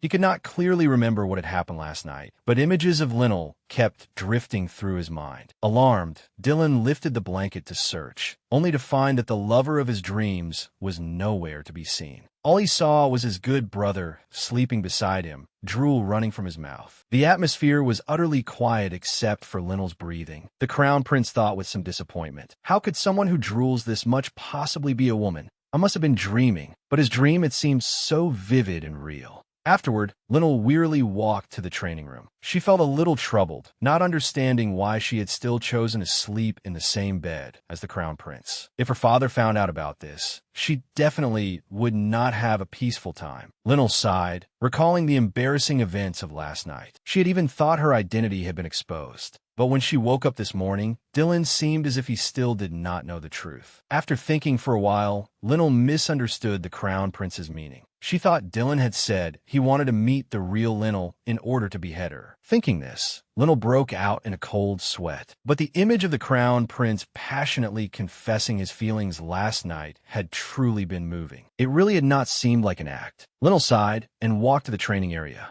Only swordsmen were allowed to enter this training area. She had just stepped through the gate. All the students stared at her. The male students gathered in small groups, whispering among themselves. It seemed someone had spread rumors to smear her name. Right now, the whole school believed that she had not only seduced Kai, but was also flirting with Dylan. An atmosphere of jealousy rose everywhere. She felt that things did not seem very good. One of the male students even said maliciously, "Does anyone want to sleep with F4? As Lynel was walking, Annie ran over from behind. He asked after her with some concern. Why had His Highness the Crown Prince suddenly wanted to share a room with her? In the past, the two of them had been like fire and water. Now that they had suddenly become so close, Annie was a little worried. Lynel let out an "oh." Moved, she called Annie's name. Having a good friend who truly cared about her moved Lynel deeply, and her mood became much brighter. Seeing Lynel smile and thank him, Annie grew shy. The boy was flustered and did not dare admit that sometimes Lynel's smile really was very cute. It was too confusing, so Annie decided to slip away. Kai stood not far away, watching everything. He spoke up to remind Dylan, "Because of you, Liam has become the subject of everyone's gossip." His Highness the Crown Prince still did not know about those rumors, so he asked, "What gossip?" Kai looked at this fool.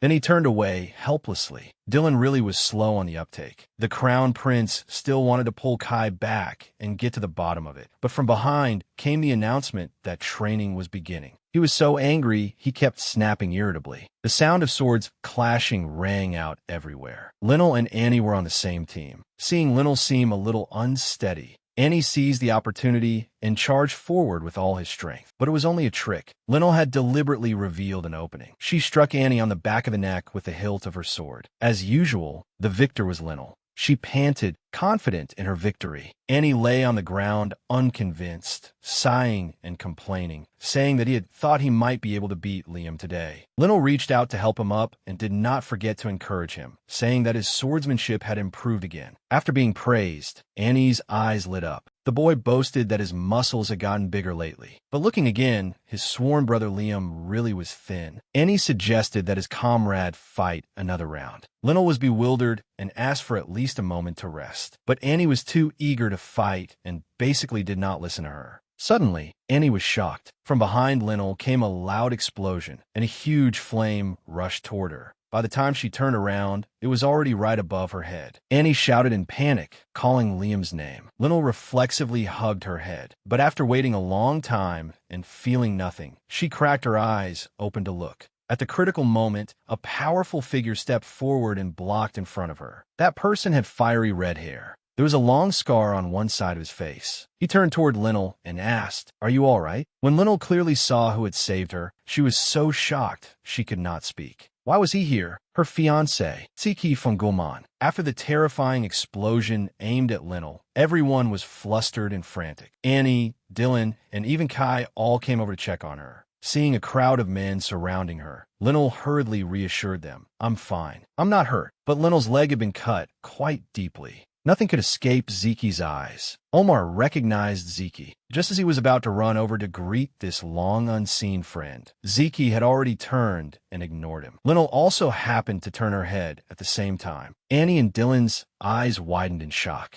It was because Zeki had lifted Lionel up as if carrying a sack over his shoulder. Before anyone present could understand what was happening, he had already carried Lionel away. The entire training group was stunned, dumbfounded, and completely floored. Lying over Zeki's shoulder, Lionel resisted. "Hurry and put me down. I can walk by myself." But there was no way he would listen. Zeki went straight to the infirmary. Once they arrived, he said nothing and put Lionel down on the bed. Only then did Lionel realize that he had brought her to the infirmary. After placing her on the bed, he began rummaging around for medicine. Seeing Zeki's movements, Lionel finally noticed. So her leg had been injured, and this taciturn man had brought her here to treat the wound on her leg. Zeki still said nothing more and only focused on bandaging Lionel. Looking at his concentrated face, Lionel breathed a sigh of relief. It seemed her identity had not been exposed. Unexpectedly, in the very next second, Zeki spoke and exposed her. "Tell me, what are you doing here, Lionel?" Hearing her own name spoken, the wall of reassurance in her heart instantly shattered. That murderous look in his eyes could not possibly be a joke. She turned her face away and tried to remain calm, asking in return, "What are you talking about?" Zeki said coldly, "Stop pretending to be stupid. I can tell it's you just by your scent." So it turned out that all along, he had always been this sensitive to scent. He had been away fighting on the battlefield for a long time, and as soon as he returned to the capital, he hurried to find his fiancée, only to find her missing. Hearing this, Lionel felt truly surprised. She had originally thought their engagement was only arranged by their parents, and that this person did not like her at all. After finishing bandaging the wound, Zeki stood up and asked, "Why would a girl like you appear here?" Faced with her fiancé's stern, questioning expression, Lionel stammered as she searched for a reason to explain. She hesitated for a while. Then, mustering all the strength she had, she said loudly, "I want to become a knight." Zeki was slightly surprised by this reaction and excuse. Seeing that Zeki did not believe her, Lionel put her hands on her hips and analyzed, "Why can Liam become a knight, but I can't? That's so unfair."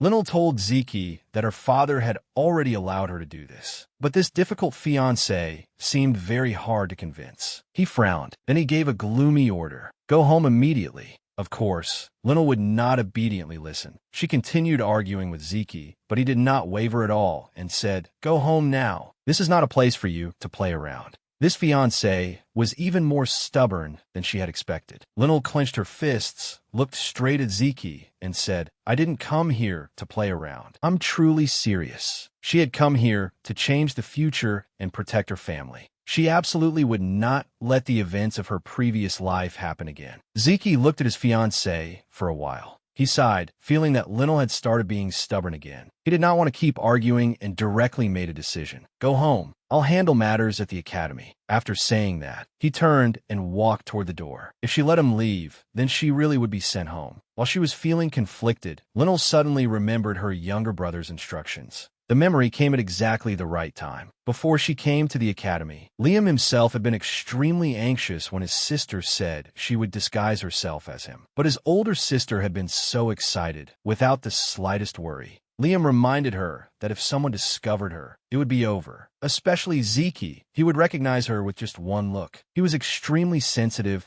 to anything related to Lionel. Lionel did not understand why her brother was worrying over nothing. They had not seen each other for years, so he probably did not remember anything. Liam wore an expression that said, "Look how naive my sister is." Liam said that if she was discovered by Zeke, she only needed to say these words. Lionel focused and listened carefully. Now, although Lionel was not sure whether those words would really work, she had already been driven into a corner. She had no choice but to gamble. Lionel swallowed. She gathered all the courage in her small body. Then she said loudly, "I won't marry you anymore." Zeke was shocked and stopped in his tracks. Those words from his fiancée struck him like a bolt from the blue. He pondered for a moment, then said, "But I still can't allow you to stay in a place full of men." Lionel knew that on this matter, she herself was in the wrong. She used the fact that her own father, the Count, had agreed to let her stay here for 1 year as a shield. Lionel took Zeke's hand and pitifully begged him. Zeke did not answer, and instead asked a question that did not seem very related. Then after 1 year, "Can you marry me as agreed?" He seemed to be compromising more, so Lionel hurriedly agreed. Oh no, the heroine had fallen into another cunning wolf's trap. In the end, Zeke accepted Lionel's request. Lionel also had not expected that using their marriage as a condition would be so effective. However, Lionel had always wondered why Zeke still wanted to marry her. This marriage brought him no benefit at all. After the wound was treated, Lionel and Zeke returned to the training grounds. The clanging of swords, the sight of muscles moving, and the panting of the young men filled the area.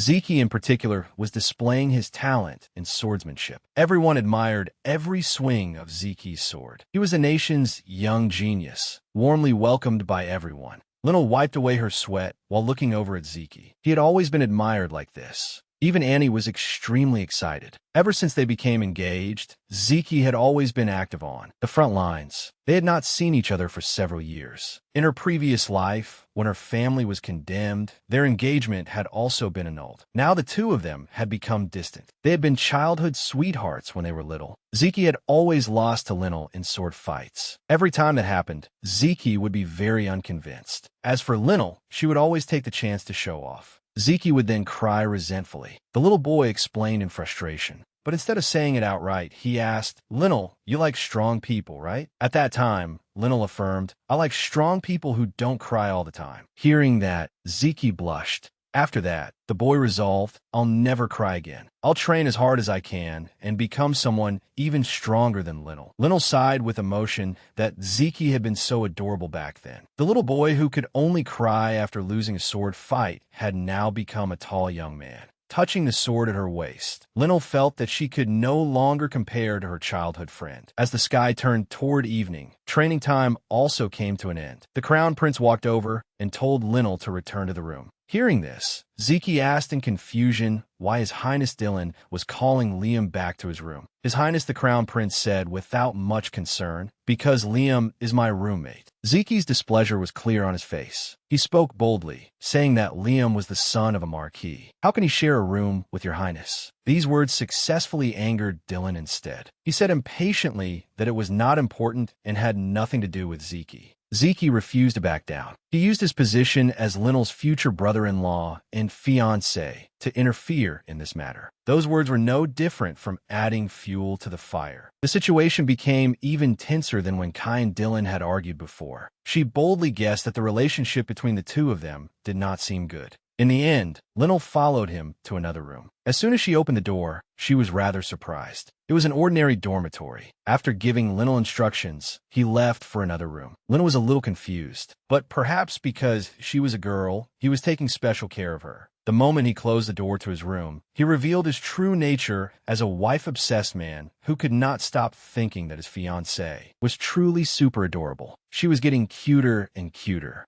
Though her long hair was beautiful, short hair suited her very well too. She really was getting more adorable by the day. Surely no one would have imagined that the Empire's young genius was thinking about Linnell with such a serious expression. At the same time, he had not expected his fiancée to have to live together with a group of boys. And those guys all seemed to like her very much. That made him extremely uneasy, because deep in his heart, the driving force that had pushed him to become strong enough to be called a genius was Linnell. He absolutely could not hand her over to anyone, even if that person was the crown prince. At last, the field expedition training course came to an end. The students all returned to the academy. Linnell and Annie were strolling along the road when the noisy excitement of both the female and male students suddenly caught their attention. Both of them wondered what had happened for everyone to be making such a lively commotion. Linnell looked toward the crowd, then let out an "oh." It turned out that he was walking past with a blonde-haired young lady. Only then did Linnell suddenly remember that he had not gone to the front lines yet and was still staying at the academy with them. She also had no idea when he might force her to go home. So before he left, she decided she had better behave herself for a while. And looking again, it seemed he was acting as a guard for that blonde young lady. While she and Annie were still whispering and discussing it, they suddenly saw the blonde young lady point fiercely at a classmate not far away and loudly scold her. "How dare you wear about the same color as mine? You clearly don't understand the rules." Seeing this, that classmate hurriedly apologized, but the blonde girl was not satisfied and demanded that the classmate get rid of it. The bullied girl had no other choice and asked to excuse herself first. That young lady was sharp-tongued and spoiled, even flipping her hair with an air of superiority. Watching the scene before them, both of them were speechless. They decided to just pretend they did not know her. But after thinking it over for a moment, Linnell understood. So that girl was the young lady whose name sounded very familiar, though Linnell could not remember where she had heard it before. While she was lost in thought, another wave of exclamations rang out. At the same time, the Academy's F4 appeared as handsome as ever. When the young lady saw His Highness the Crown Prince arrive,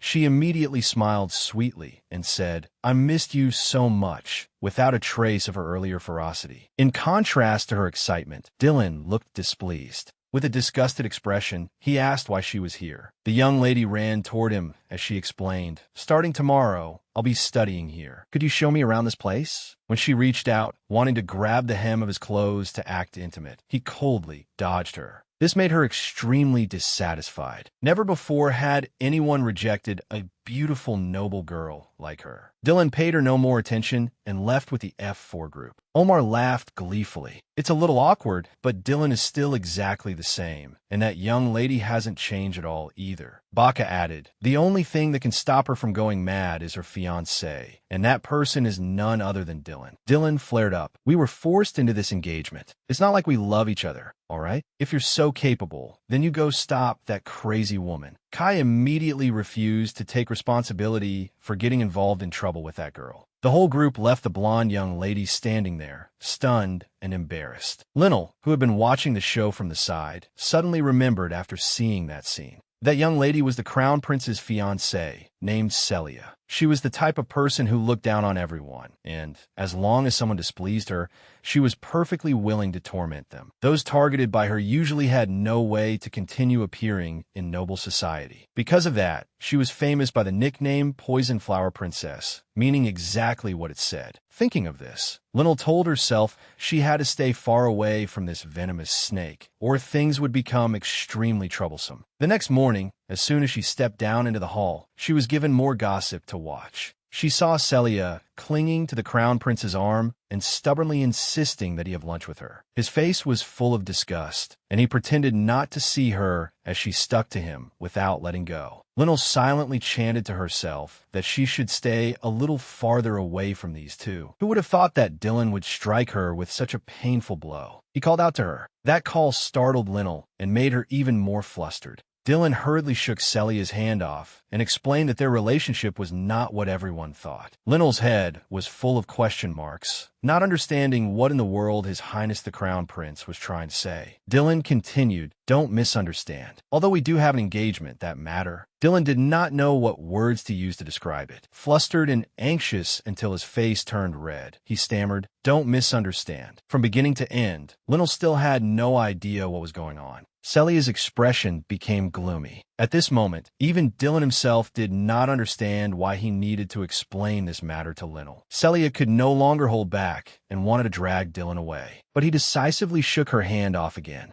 Unexpectedly, he used a little too much force, causing Celia to lose her balance. Her foot slipped, and she fell backward toward the staircase. Seeing this, Lionel rushed forward on instinctive reflex. Dylan was shocked and anxious, never expecting her to take such a risk. A series of thudding sounds echoed throughout the hall. In the end, both of them tumbled down, and Lionel hit her head painfully. Seeing this, His Highness the Crown Prince did not bother caring about his own fiancée. He ran over to Lionel and asked anxiously if she was all right. Lionel quickly and energetically stood up to prove to everyone that she was fine. These actions made Celia extremely suspicious and angry. She could not understand why Dylan was not concerned about his fiancée, but was treating that other person so well instead. Look at the way they were chattering away. Wasn't that kind of brotherly concern a little excessive? Besides that smile and those moist eyes Dylan directed at Lionel, was there something she did not know? Celia quickly went to the garden and shouted furiously to vent her feelings. Clearly, she was the fiancée, and those eyes and that concern should have been directed at her. She had never seen Dylan smile at her so gently before.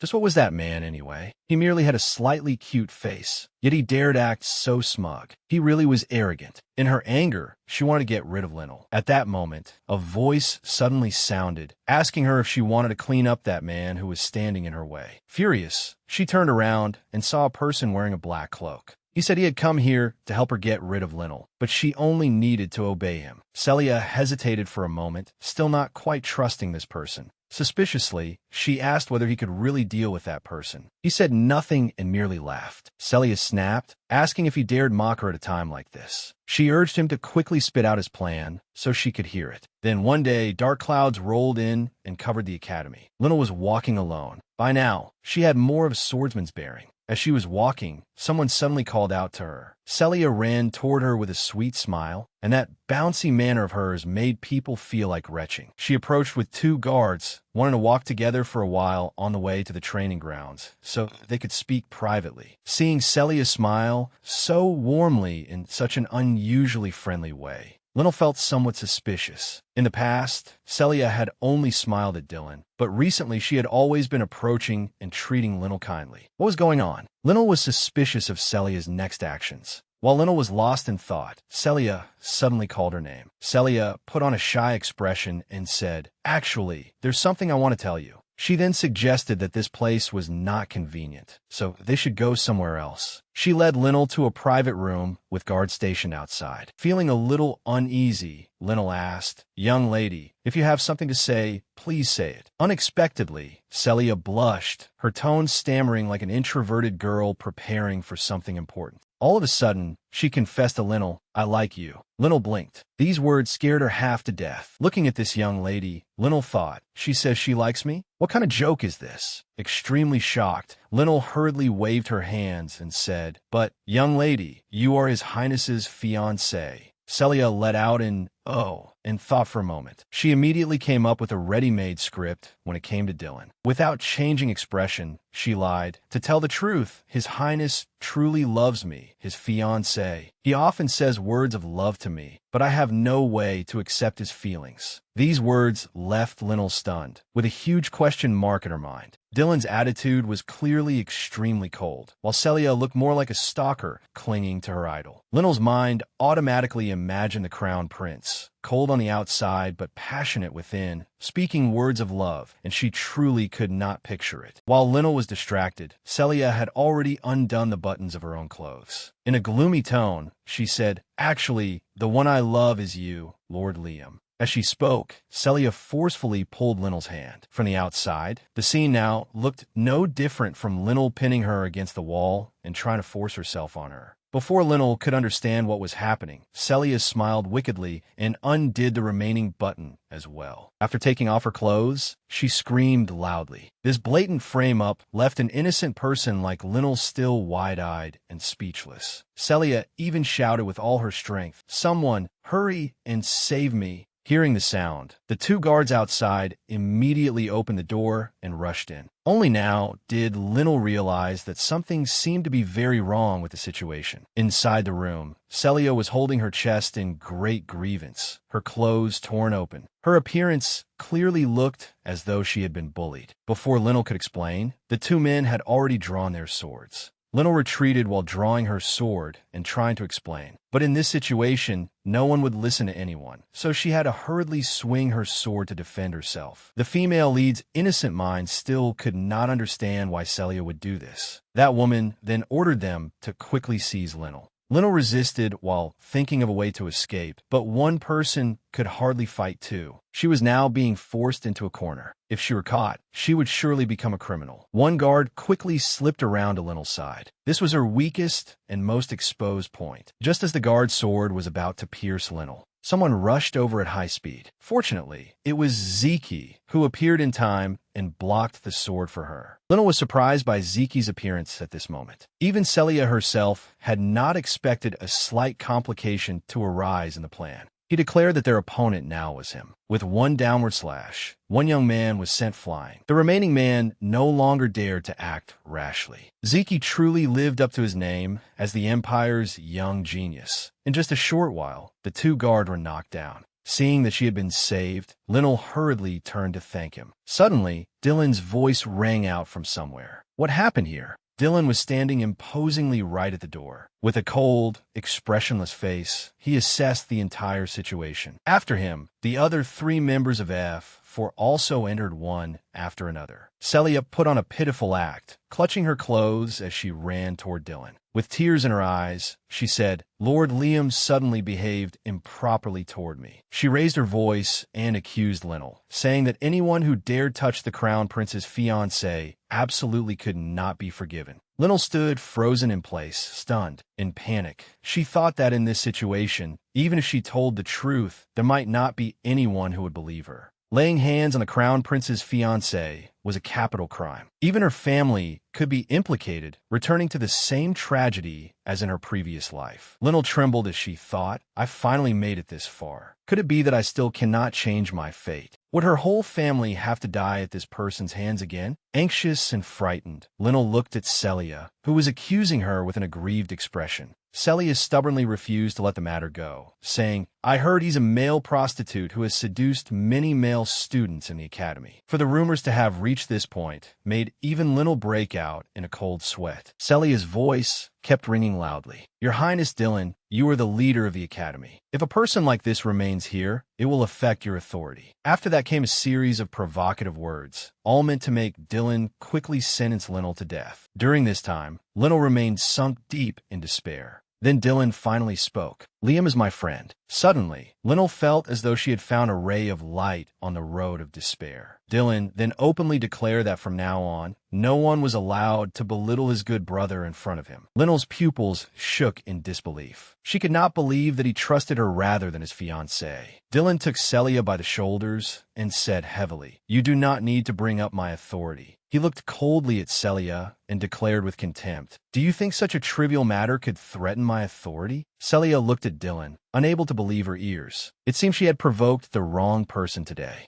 The Crown Prince continued, "Even if you are my fiancée, you are not allowed to infringe upon the authority of the Crown Prince." Celia hurriedly shook her head. She truly had only a big mouth and no brains, and hastily explained, "I did not mean to insult you." Before she could finish, Dylan cut her off and ordered Celia away by using the Crown Prince's authority. "I sentenced Celia Nozacelli to execution." Now, just who was the one falling into the black hole of despair? The sight of the Crown Prince directly ordering the execution of his fiancée shocked everyone present in the room. Even Omar, who usually liked to joke around, and Kai, who was indifferent to worldly affairs, were stunned. Zeke was no exception and broke out in a cold sweat. Dylan's gaze was extremely resolute. Lynel also could not believe this judgment from Dylan. When Celia heard the word execution, she trembled, completely unlike her arrogant appearance from moments ago. She clung to Dylan and begged him for forgiveness. She suddenly remembered that mysterious person and was determined to drag him out to take the blame. But before she could finish speaking, her mind rang loudly, and she completely lost the ability to speak, as though someone were controlling her. Celia could only tremble, her pupils wide with fear. She completely lost her strength and could no longer stand steadily. Hearing the word execution struck directly at a knot in Lynel's mind. She could no longer judge the situation around her.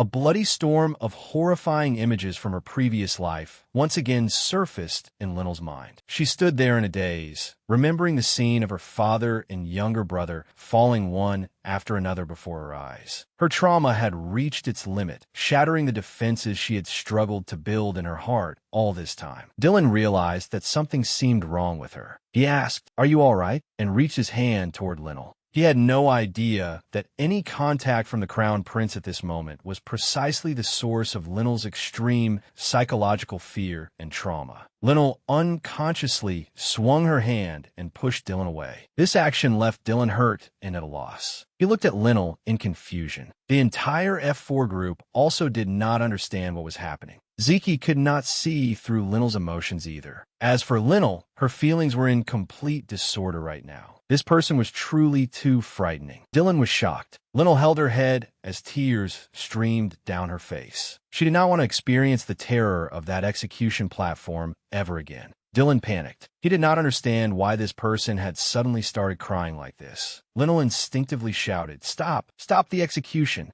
Asking the royal family to retract an order was a serious taboo. Seeing her being disrespectful to the crown prince, Zeke hurriedly reminded her to watch her words. Zeke took the initiative to step forward and ask the crown prince to forgive her mistake. He said he would properly teach Lynel a lesson, then pulled her away from this chaotic room. Dylan watched the two of them leave. He could not understand why his kindness and desire to help had been answered by that person with such a hateful look. Lynel had even cried like that. Had he done something wrong after all? Dylan angrily gritted his teeth. Everything was exhausting. In frustration, he ordered his guards to lock Celia in prison and said there was no need to execute her anymore. At that moment, Celia was still scared completely out of her wits. At that moment, Omar spoke up, wanting the crown prince to calm down a little. But it seemed Dylan had already lost control. Omar was shocked too. Friends were friends, but scary was still scary. Kai realized that Dylan's inner illness had flared up again. At times like this, he could not see the situation around him clearly. It was a result of his earlier rashness, which had unintentionally hurt both himself and others. Back when Dylan's mother passed away, he had once worn the same terrifying expression as just now.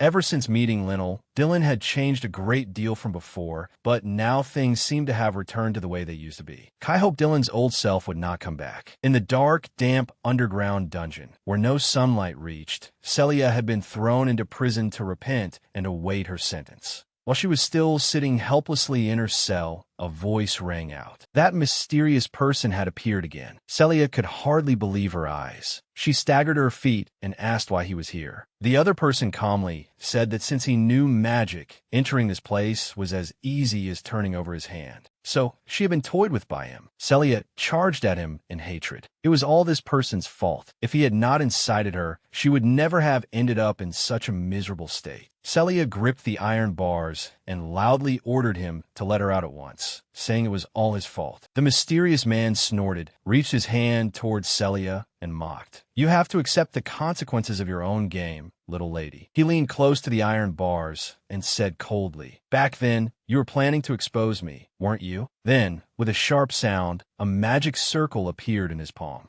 The magical light surrounded Celia's neck. The ancient characters of the magic circle gradually seeped inside. She trembled and clutched her neck, not understanding what had just happened. The mysterious man threatened, "I have placed a curse on you." Celia was horrified, her face turning deathly pale. If she told the truth, the curse would kill her instantly, before she could even leave any final words. After saying that, he turned and left, leaving Celia alone in the desolate darkness of the prison cell. Her whole body trembled violently. She stammered a few incoherent sounds, unable to utter a single word. Some time later, everything finally settled down for the moment. At this time, in Lynel's room, Ziki suddenly appeared. She slowly peeked her head out from behind the door. The academy's long break had arrived, and the students were returning home one after another. It was also time for Ziki to go on an expedition. Before leaving, he had come especially to find Lynel and say goodbye.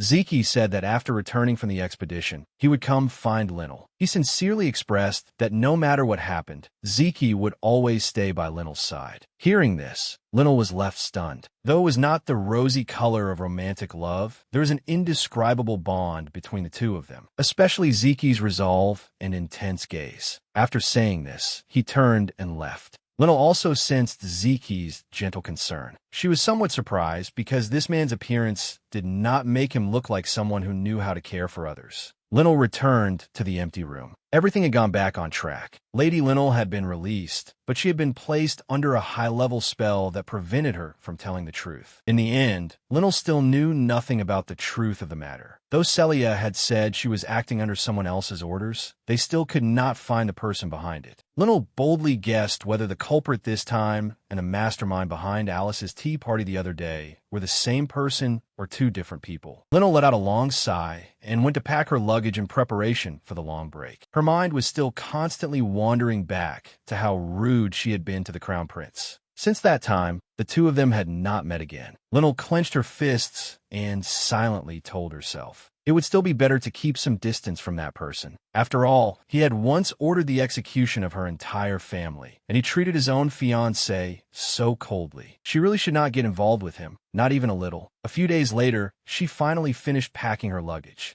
All that was left was to carry her suitcase and leave. But Lynel's emotional knot had already formed. No matter how determined she was, images of Dylan kept appearing one after another in her mind. There was the previous tea party, and the first time the two of them met, when he had appeared in the form of a woman. There was also that awkward scene during the field expedition training course. Before she was even aware of it, without anyone knowing, Dylan's shadow had somehow begun lingering somewhere in Lynel's mind. Just then, a knocking sound came from outside the window. She opened the window and saw a messenger pigeon. It flapped its wings, shining brilliantly. After that, the bird turned into a letter. Lynel was a little surprised. This seemed to be Liam's magic. As Lynel opened the letter, she guessed whether her father was sulking because she was late returning home. But the contents of the letter were beyond Lynel's expectations. As she read each word, her hands trembled violently. Her younger brother had written this letter while screaming in despair. It turned out Dylan had gone to the Laziai household to find Lynel, and he had even said that if he could not see her, he would not return. Liam hurriedly sent the message so Lynel could return home as soon as possible. Lynel stared at the letter tremblingly, wondering why he had gone all the way to her house to find her. Could Dylan have gone there to settle accounts with her? But then she suddenly had a flash of clarity. The one who had caused trouble at school was Liam. So why in the world had Dylan gone to find Lynel? Right now, Lynel had to find a way to return home early, but it would take more than half a day to get from the academy to the Laziai family territory. Using magic seemed feasible, but who in this school was close enough to her and capable of using it? An idea suddenly flashed through her mind. Right now, the only person who could help her with this was that high-level magic genius. Meanwhile, in the private dormitory for the household mages of the F4, Kai was elegantly enjoying a peaceful time reading. He looked like someone who had stepped out of a painting, full of immortal grace and untouched by worldly dust. Suddenly, a knock sounded at the door. Kai's butler entered and informed him that there was a guest without an appointment. Kai was reading at the time. He did not pay much attention and wanted to refuse this unexpected visit. But after hearing the butler mention the visitor's name, Kai's attitude took a complete 180-degree turn. He ignored the book and tossed it straight to the floor, then immediately stood up with eager speed. He straightened himself up handsomely, ready to go meet the guest. Down in the hall, Lynel was standing timidly, waiting for Kai. Kai's voice woke Lynel from her daze. The handsome Kai had finally appeared. As soon as she saw Kai, Lynel anxiously pleaded, "I have a life-or-death request." Kai said, "Oh," a little surprised by her initiative. So what kind of life-or-death request was it? He pushed Lynel against the wall in an ambiguous pose. Leaning close to her, he asked, "Then the payment for something life or death is very expensive. Little girl, can you afford to pay it?" That day, when Linnell had suddenly held her head and burst into tears, Kai had been very worried about her. Fortunately, she seemed calmer now. Linnell was stunned by Kai's actions. Seeing that she did not answer, Kai asked again, "Well, what will you choose?" Linnell snapped back to herself and finally reorganized her thoughts. Kai was one of the strongest magic users, so of course his payment would be expensive. Thinking that Kai was the only person who could help her right now, Linnell clenched her fists and answered, "I understand." Kai looked at Linnell with interest, waiting for her reply. But this hopelessly straightforward girl said with firm resolve, "As long as it is something I can do, I will definitely do it, so please help me." Kai stared closely at Linnell. He could not help but sigh. Linnell was also rather surprised, because Kai's reaction was completely different from what she had expected. Kai was even more surprised by this personality of hers. It was truly a little frightening. The moment she opened her mouth, she said she could do anything. She needed to learn how to doubt other people. Didn't she know that? Linnell looked at him in confusion, dazed, startled, and completely thrown off. Kai helplessly continued, "You still don't seem to understand. The payment is something like this." As Kai spoke, he lifted Linnell's chin and slowly leaned closer. She panicked and pushed him away. Then, at the speed of light, she widened the distance between them. Kai smiled and asked again, "Do you understand now? This is what I want." Linnell looked at Kai with frightened eyes. He even used helping her protect her secret as a condition to threaten her. He winked at Linnell, placed a hand on his lips, and suggested, for example, a kiss. Linnell blushed as she looked at Kai, a white wolf in human skin. Although this person had helped her a great deal, when it came to kissing Kai, she still felt somehow very vexed. Linnell was flustered and did not know what to say. Kai smiled and asked, "This is the first time you have made a life-or-death request, isn't it?" Linnell was being spun around by Kai like a top. He smiled with narrowed eyes. "If you cannot even do such a small thing, it would be truly unfair." Linnell's face turned bright red. She had been teased so badly that she had nowhere left to hide. Kai pushed a little further and deliberately sighed, saying, "Until now, I have always been the one satisfying your requests." Linnell froze stiff on the spot. She struggled internally for a long while. In the end, she finally gathered her courage and proposed a condition. At the next banquet, she would agree to dance with Kai. Would that do? She was truly being very serious. He had finally managed to lure in the little rabbit. Linnell cautiously observed Kai's expression. He gloomily confirmed, "Do you promise?" Inwardly, he was laughing to himself, but on the outside, he still acted as if he were the one suffering a loss. He expressed that this time, he would temporarily let her off. Hearing this, Linnell's eyes immediately lit up. Thank the gods.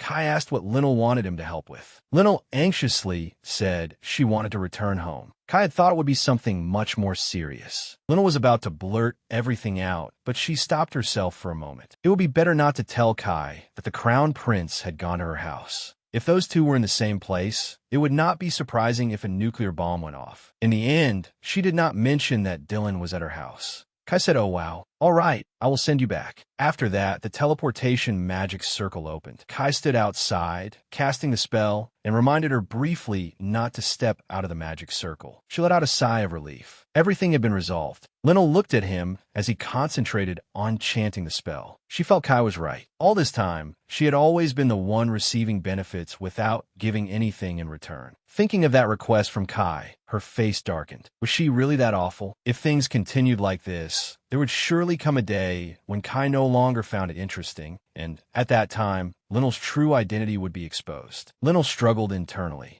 Then she made up her mind. Since she had already committed, she had to go through with it. She called out to Kai, who was focused on chanting the spell and had not yet realized what was happening. When Linnell stepped forward, grabbed his tie, and planted a kiss on Kai's cheek. Well, it was a sweet peck on the cheek. Kai could not believe what was happening. Flustered, Linnell gradually disappeared into the magic circle, her face still bright red. Kai touched his cheek, unable to believe that this slippery girl had stolen his first kiss. On the other side, in the Lozii territory, the teleportation circle had arrived. As soon as her feet touched the ground, Linnell blushed and held her cheek, feeling that she really had no shame. She had not even married yet, but she had taken the initiative to kiss that person. Although it was only on the cheek, it was still Linnell's first kiss. The more Linnell thought about it, the faster her heart beat. She tried to hypnotize herself in order, telling herself this was simply a thank you gift and nothing more. Suddenly, the door opened and startled her so badly that Linnell probably needed heart medicine. Liam shouted in surprise, "Sister, you're back." She was frightened out of her wits, not understanding why Liam knew to come to this room to find her. Liam hurried toward Linnell while explaining that he had sensed a powerful surge of magic here.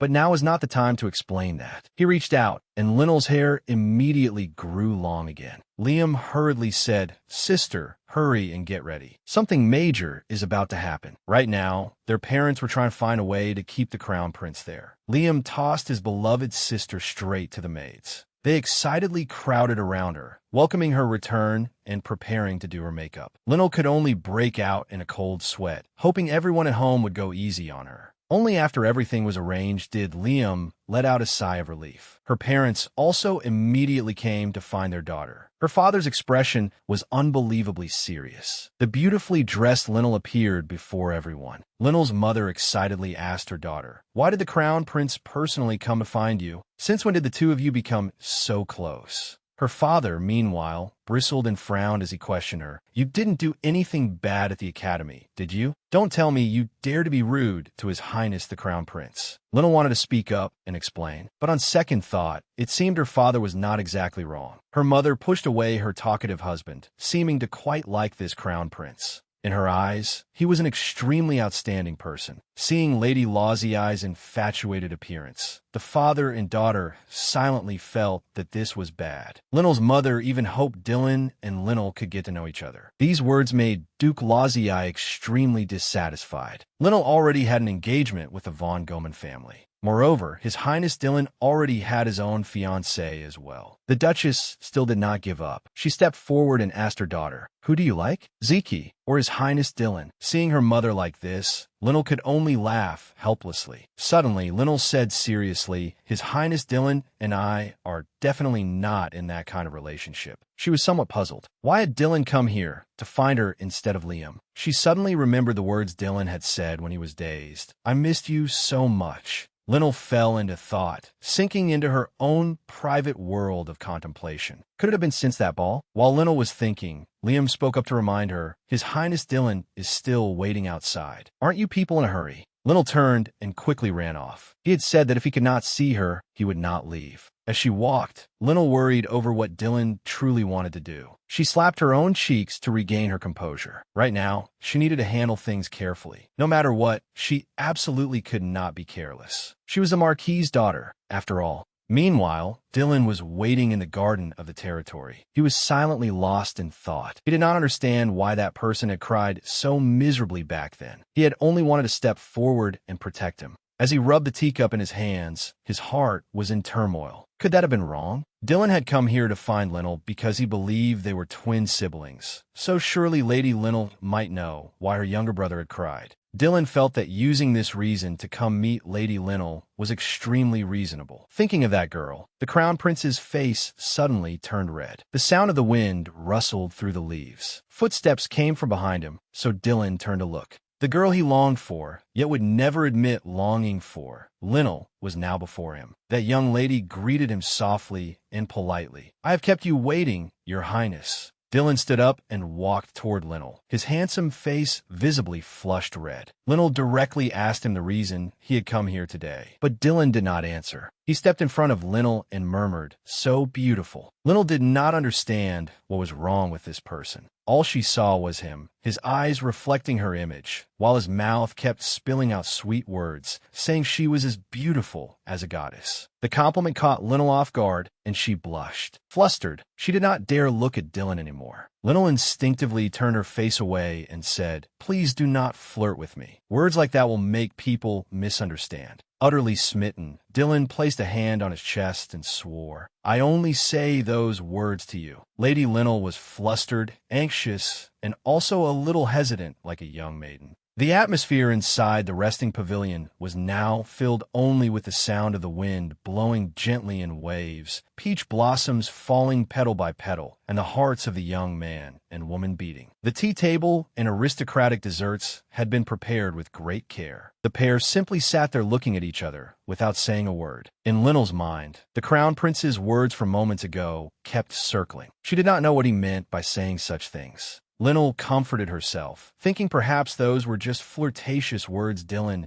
said to every girl he considered beautiful. She absolutely could not believe him. Dylan pondered for a long while, then raised his teacup and took a sip to calm himself before speaking. Although he stammered a little, unlike usual, he still managed to say a complete sentence. "The weather is truly beautiful today." Linnell was a little surprised, but she went along with it and replied, "Yes." Dylan continued with the old-fashioned flirting script of their elders and asked, "What have you done today?" Linnell elegantly took a sip of tea and said, "That is my private matter." After that icy sentence, the atmosphere became painfully awkward. Dylan politely and apologetically guessed that Linnell was angry because he had come here without making an appointment in advance. But Linnell frankly denied that thought of his. The title of the year's most clueless man went to Dylan. He did not know what he had done wrong, so he could only ask directly, "Have I done something to make you angry?" Linnell narrowed her eyes in thought, her pupils calm and unruffled. She clenched both hands and said, "We are both already engaged. Meeting each other like this does not seem very appropriate." Indeed, for two people who already had marriage partners to meet in such a secret, private rose garden could easily make them targets of criticism. Dylan was extremely surprised when he heard that reason. Of course, Linnell was not angry with him because of that. She had only found a random excuse, so she would not have to be too close to the Crown Prince. Her hands clenched even tighter. What was this clueless man doing, charging straight at her again and again? Dylan, distressed, scratched his head and tugged at his ears, finally bursting out with his feelings. He did not understand what either Liam or Linnell was thinking. Losing his temper, he threw his image aside and questioned why both siblings were angry. Dylan's reaction infuriated Linnell. In a low voice, she asked him, "You do not know?"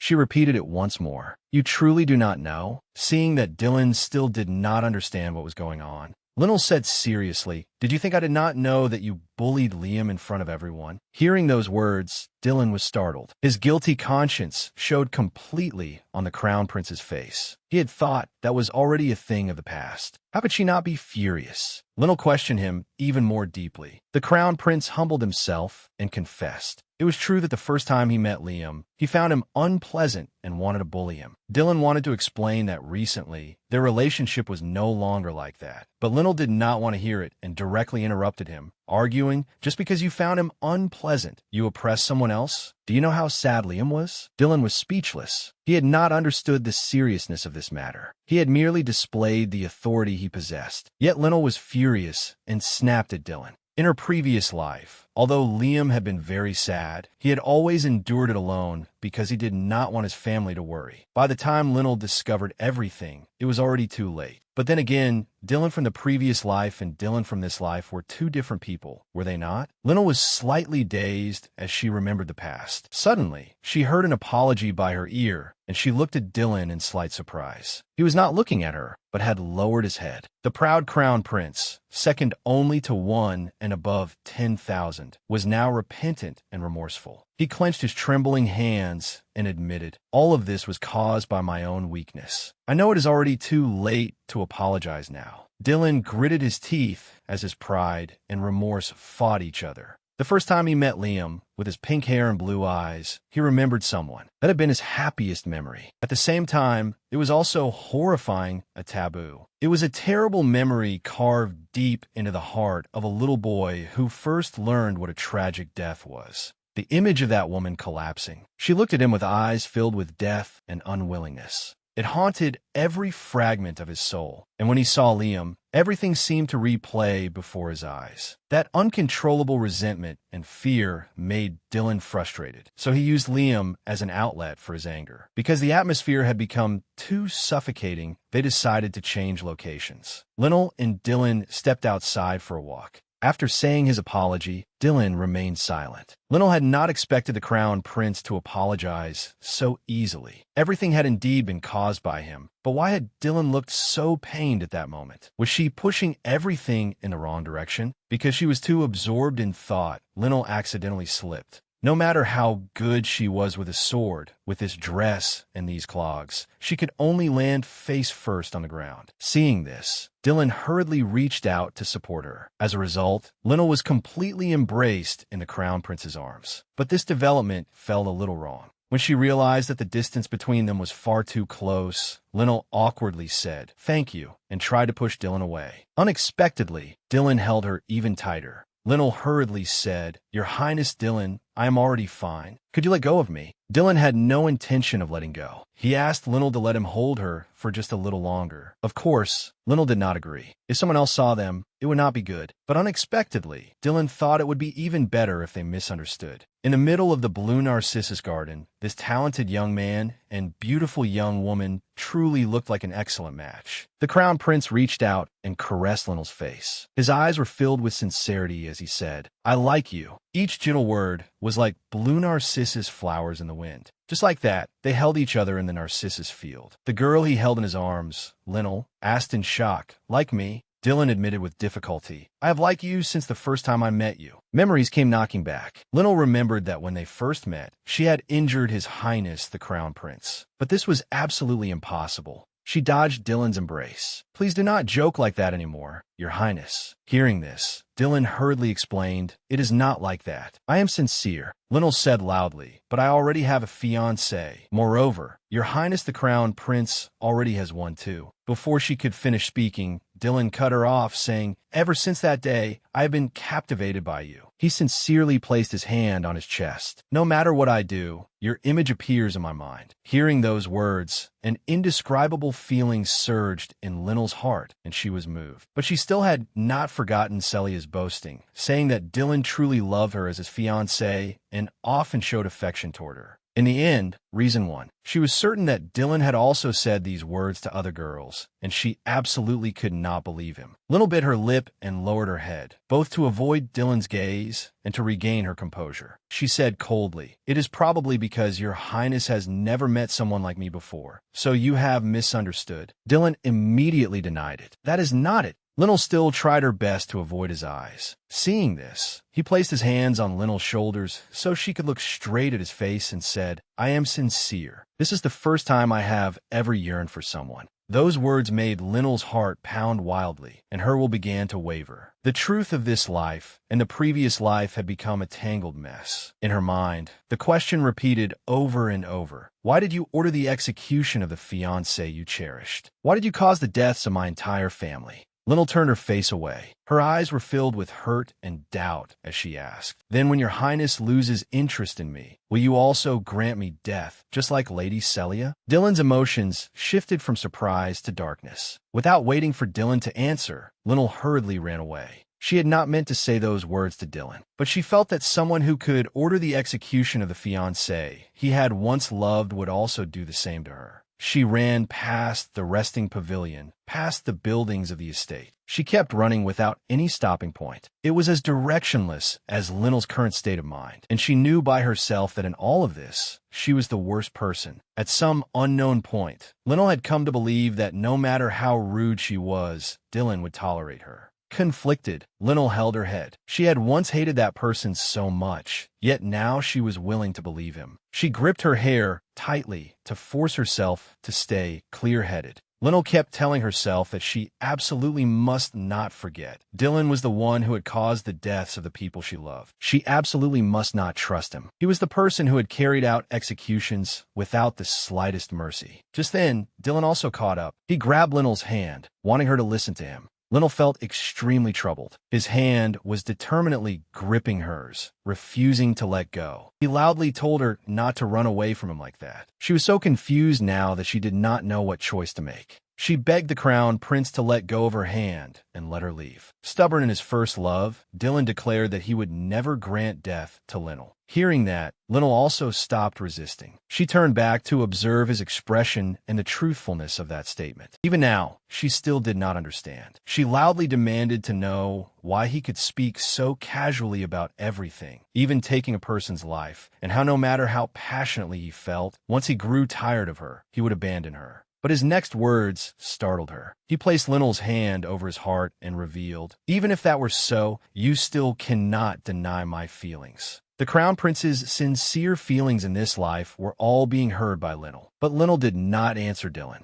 because even she herself did not know what her current feelings were. She lowered her head, unwilling to face the crown prince's gaze. Reason reminded her once again that no matter how passionately and sincerely Dylan said he loved her, it was true that he was the person who had taken the lives of those she loved. Linnell bit her lip and made up her mind that she absolutely could not trust this person. After gathering her courage, Linnell raised her face to look at Dylan. His eyes contained so many things, both deep affection and sadness, like a nerve-numbing anesthetic. Her tiny heart, which had only just regained its resolve, was shaken again. Looking into those sincere eyes, Linnell felt as though this person was no longer the same as the one over there. Dylan still held Linnell's hand and did not let go. He sighed and said, "I'm not asking you to answer me right now. I only wanted to tell you what is in my heart." He was waiting for Linnell's answer. Or perhaps he did not dare to hear her answer. Before meeting Linnell, although he was the crown prince living in a luxurious palace, he had been a child who was not loved. He had always believed that he would never be able to give this special feeling to anyone else. But everything completely changed when this special girl appeared. That was why he wanted to cherish this feeling. At that very moment, not far from a young couple, Liam was secretly observing them, his heart pounding like a drum in shock. He had never expected that his older sister and the crown prince would have that kind of relationship. But judging by the situation before him, Linnell did not seem to be doing very well. Quick-witted, Liam found a way to rescue his sister. He coughed lightly, then loudly called out, pretending to search for her. "Sister, are you there?" Hearing Liam's voice, Linnell politely invited His Highness to return. The crown prince could only look at her.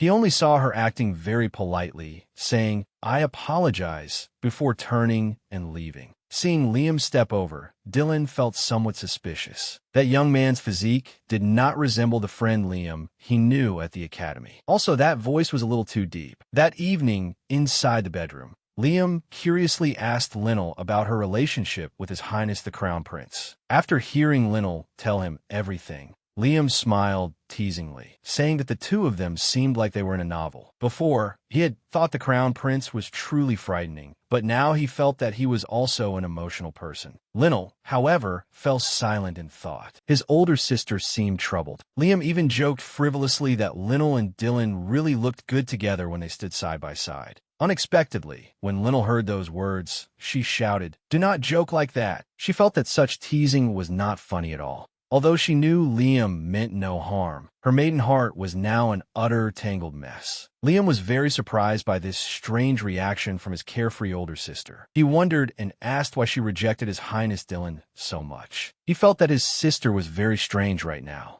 Even if she had to disguise herself as a man, she had insisted on going to the academy no matter what. Or was she hiding something from him? Hearing Liam ask this, Linnell looked up and met her younger brother's probing gaze. Liam placed his hand over Linnell's and comforted her. "Sister, do not hide anything from me. No matter what happens, you have to tell me. We are twins." Linnell's eyes filled with tears. She looked at Liam, the person who shared the same face and the same blood as her. She did not know how Liam would react when he heard about those horrifying events. In her heart, her younger brother's certainty that no matter what happened, he would always stand by her made her waver and want to tell him. After a few seconds of inner struggle, Linnell finally decided to speak. She burst into sobs. She leaned her head on her younger brother's firm shoulder. Every tear carried emotions and secrets she had suppressed. Late at night, was also the time when secrets were unveiled through heartfelt confessions. In the end, Linnell told Liam everything. That included the fact that this was now her second life. In her previous life, the Crown Prince had been the one who granted death to her family. And also that after coming back to life, she wanted to do everything she could to change fate and save her family. Although the story was truly absurd, Liam still listened with utmost seriousness. Liam rubbed his chin and thought for a long while, organizing the information. Then he boldly put forward a conjecture. Are you sure the person who truly caused that incident was Crown Prince Dylan?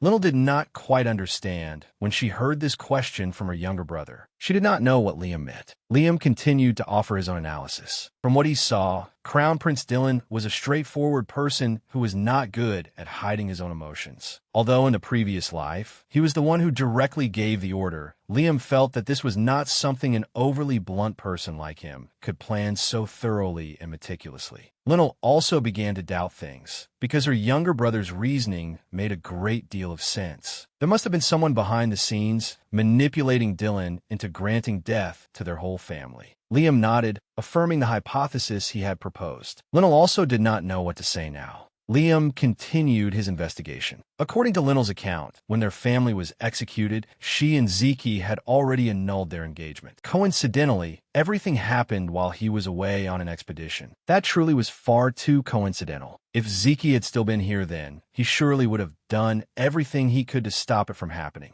Linnell carefully thought over what Liam had just said. When she had first awakened, she had been too frightened and panicked. She had always believed the Crown Prince was cruel and hated him, so she had not been able to think clearly. If she considered it in a normal, more logical way, then it should be like this. The Lawsei family and the Goman family were two wealthy and powerful, great noble families of the empire. The marriage between Linnell and Zeke would make the alliance between these two families incredibly strong. That would affect the balance of power among the noble families. Then, if the Lawsei family was destroyed, who would benefit from this political game? Dylan was a member of the imperial family. A political marriage would not affect his position. Only now did Linnell finally realize everything. Clearly, she had never thought of that. She had always believed that the wicked Crown Prince had planned to kill her entire family. Hatred had completely blinded her reason. Liam had a clearer head. Now Linnell felt indescribably conflicted. She had hated the Crown Prince to the very core, and that hatred had been so painful. After finishing his analysis, Liam placed his hand on his sister's shoulder. I'm sorry I made you bear everything alone before. From today on, I'll stand with you. The boy had now grown more mature. He knew to thank his sister for working so hard for his sake. Just hearing those words, Linnell could no longer hold back. She softly agreed, her voice choked with emotion. A few days later, in the capital district, a luxurious carriage was racing down the road. It was the carriage carrying Linnell and Zeke. The two of them had a social banquet to attend, so he had come to escort his fiancée. Sitting in the carriage, the young national hero was locked in an intense inner struggle. Inside, he was screaming in admiration over Linnell's beauty. She truly suited beautiful formal dresses. Even that faintly melancholic air she had somehow acquired was wonderful. He felt that he did not want to share this beauty with any other man. The more Zeke thought about it, the more his possessiveness surged. Sitting beside him, Linnell noticed that Zeke was silent. He was not saying anything, and his brows were tightly furrowed. She guessed that Zeke seemed to be in a rather bad mood today. Little did she know just how much her fiancé was twisting himself into knots inside. Linnell timidly glanced toward Zeke, not knowing what she had done wrong to make him so angry. The carriage stopped in front of the gate of the Clare family mansion. The noble princes and young lords were all gathered together, buzzing with excitement. They had not expected Lord von Goman to come today as well. The handsome man and beautiful woman drew quite a lot of attention from everyone. As for the two of them, as soon as they entered, they saw the scene of noble young ladies admiringly surrounding the F4 group. There was still Omar, proud and playfully flirtatious. Baka shone with calm, wise elegance. Kai was pure as thousand-year ice crystal, and the Crown Prince carried the aura of one who stood below only one person and above tens of thousands. In contrast to them, Linnell only wanted to find a way to slip away as quickly as possible. She still did not dare face the Crown Prince. Moreover, she had once agreed to dance with Kai at the upcoming banquet. Kai had seen Lynel from afar. He curved his lips and smiled at her. Although the smile was extremely friendly, Lynel felt a chill run down her spine. What should she do now? What was she supposed to do when her fiancé and the men pursuing her ran into one another? She glanced toward Zeke. It seemed her fiancé was not in a very good mood either. On top of that, Dylan was also present here. An ominous premonition appeared in Lynel's mind. This banquet was also bound to be no less noisy and lively. She looked around cautiously to assess the surroundings, as expected of a ducal family. Then she secretly glanced at her fiancé again. He looked heavy, gloomy, and full of murderous aura. Sure enough, he was unhappy about coming to the banquet with her. Although he was very famous, Zeke rarely attended social parties. This time, he had come because Lynel would be attending. While Lynel was looking around in confusion, Kai appeared from nowhere. He politely placed a hand over his chest. "Good evening, Lady Lynel." Then, as a matter of etiquette, he took her hand. He lowered his head and placed a kiss on Lynel's hand. Lynel felt a little embarrassed by his action, but she still greeted him politely and thanked him for inviting her to attend the party. Suddenly, a figure in blue appeared, blocking the space between her and Kai. Zeke, clearly displeased, pulled Lynel behind him.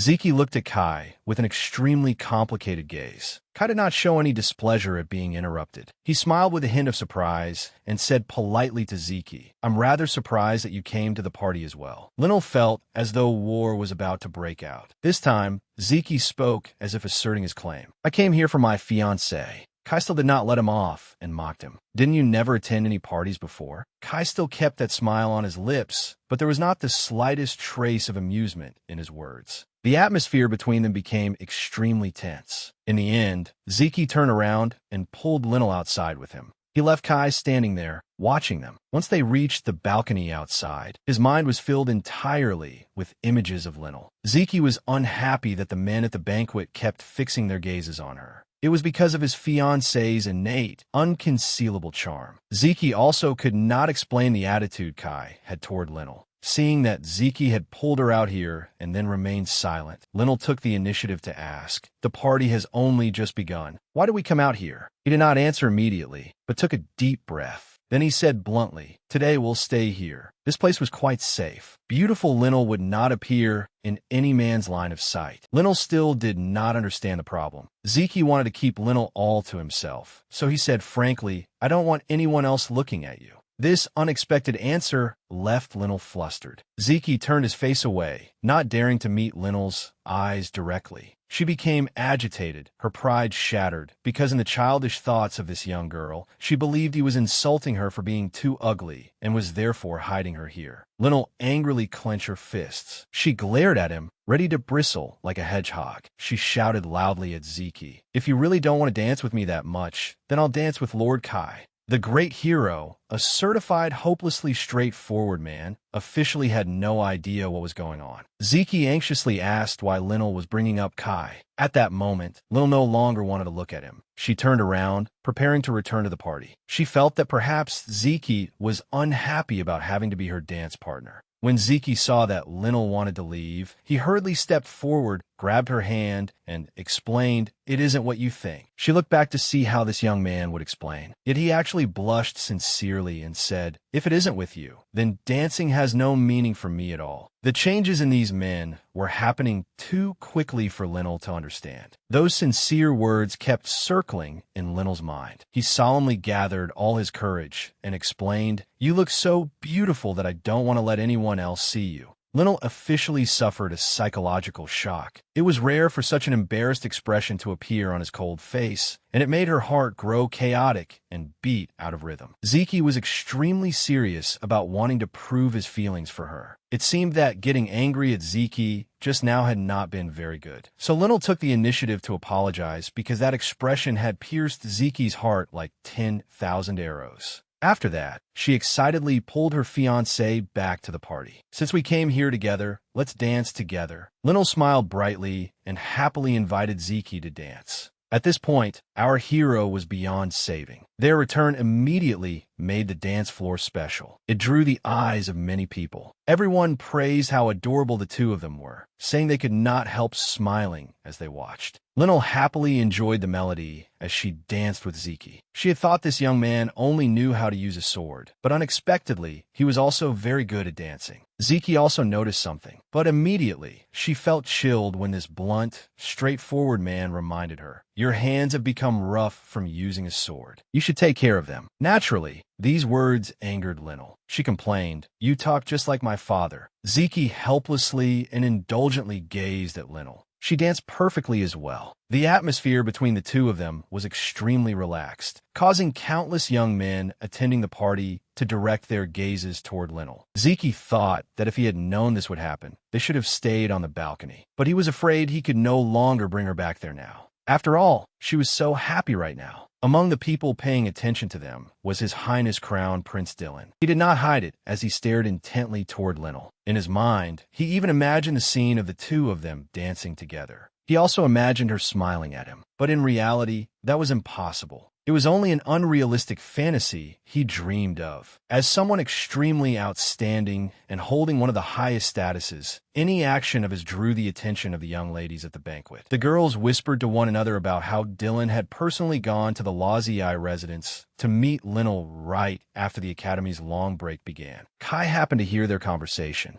He looked toward that pair. They were dancing together very happily. In his mind, he thought of Dylan going to the Lazii residence, and of that unconcealed gaze as well. Then he remembered Linnell's pleas before leaving the academy. Kaismile disappeared. He strode toward Linnell. Just then, the music happened to end. Linnell was feeling very happy. After all, it was her first time dancing, but because Zeke was there, everything had been very enjoyable. Then a cold voice rang out, Lady Linnell, making her freeze. Zeke switched into defensive mode and glared at the newcomer. Kai walked toward them with a dark, heavy air. Linnell noticed that his expression seemed a little off. Kai was still smiling, but it was a smile that seemed 70% angry and 30% questioning. "Lady, will you dance the next piece with me?" Zeke spoke up, wanting to prove his existence as her fiancé, and stepped in front to block him. Linnell, however, felt that disaster was about to strike. In this situation, she absolutely could not take Kai's hand. Someone would die. But Kai's invitation was already there, along with that razor-sharp face. Zeke stepped forward and glared, but it was useless. Kai directly ignored him. He walked up to Linnell, took her hand, and suggested, "It's too noisy here. Shall we go somewhere else?" Then, before the people around them could react, a magic circle suddenly appeared. Even Zeke did not have time to do anything. The two of them vanished in a thin air.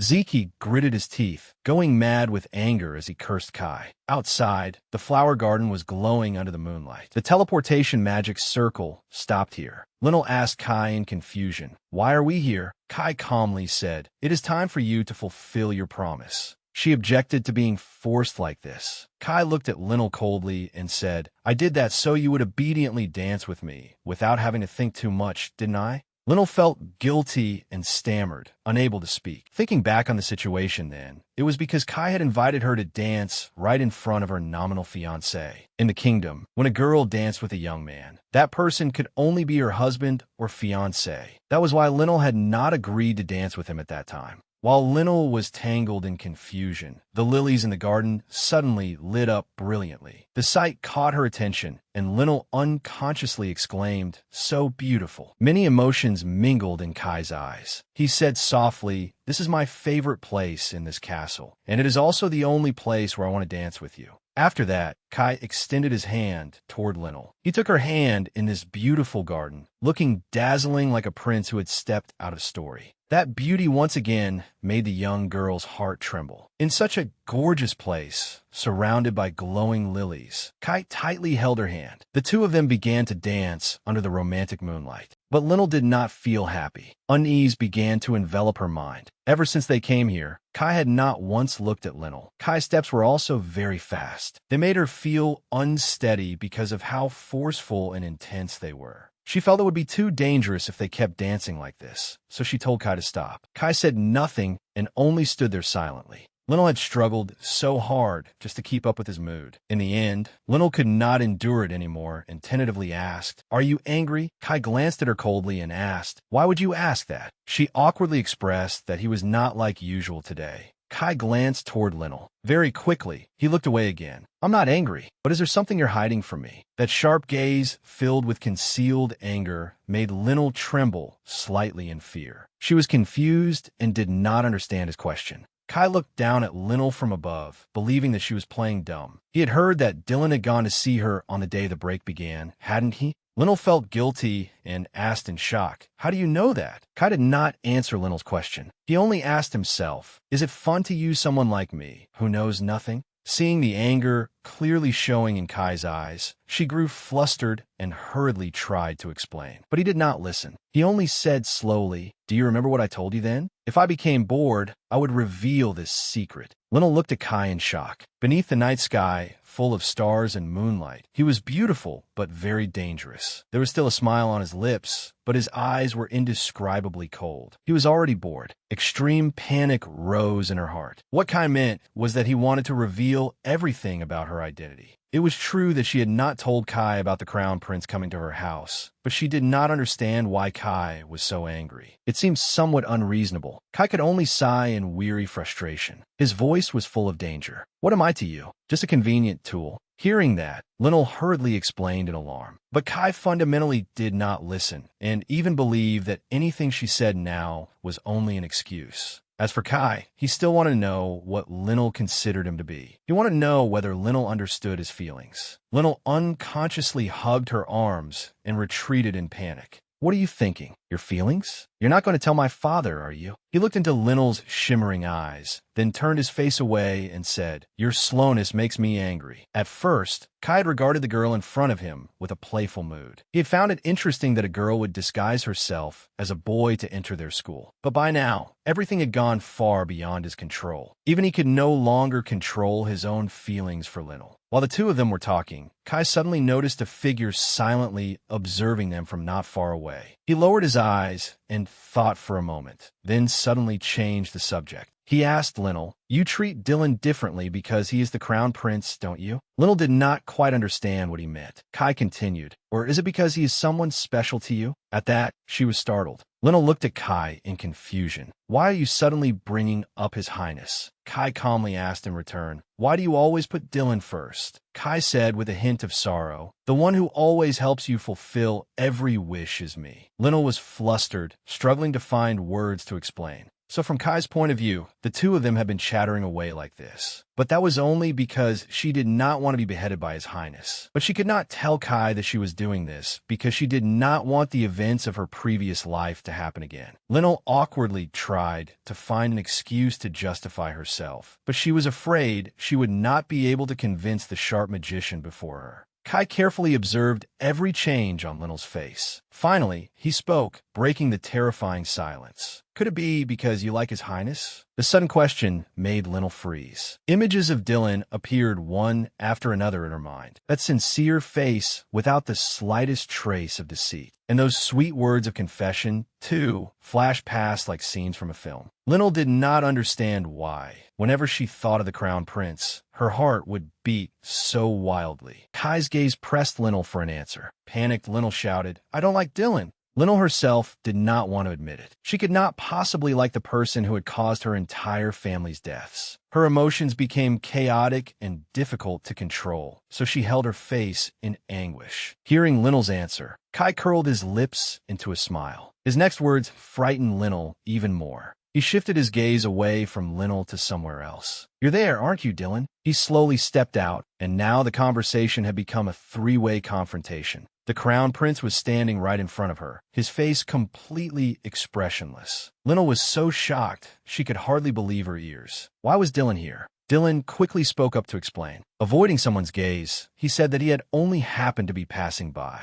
At that moment, countless questions filled Dylan's mind about the relationship between the person he secretly loved and his close friend. Why had they appeared here together? Since when had Kai known Lady Linnell? Kai spoke, cutting off the Crown Prince's thoughts. He asked Dylan, "You heard everything, didn't you?" Everything Lady Linnell said. Dylan remained silent, which was as good as admitting it. A fondness that treats others like a joke. Seeing that Dylan did not speak, Kai became a little disappointed, because Dylan's reaction was calmer than Kai had expected. Suddenly, Kai thought he should play an even bigger trick. Dylan was at a loss, not knowing how to react. Kai suddenly pulled Linnell into his arms and looked toward Dylan with a provocative gaze, saying, I'll tell Dylan something interesting about Lady Linnell." Hearing these words, Linnell jolted in alarm. Dylan, on the other hand, was very curious about what that secret was. This guy was really planning to do it. Linnell hurriedly moved, hastily covering Kai's mouth. She shouted loudly with all her might, "Kai, don't say another word." The whole atmosphere became strangely silent. Linnell was afraid that, in his anger, he would reveal the truth about Liam to Dylan. Then the Laziai family would once again be sent to the execution ground. In this situation,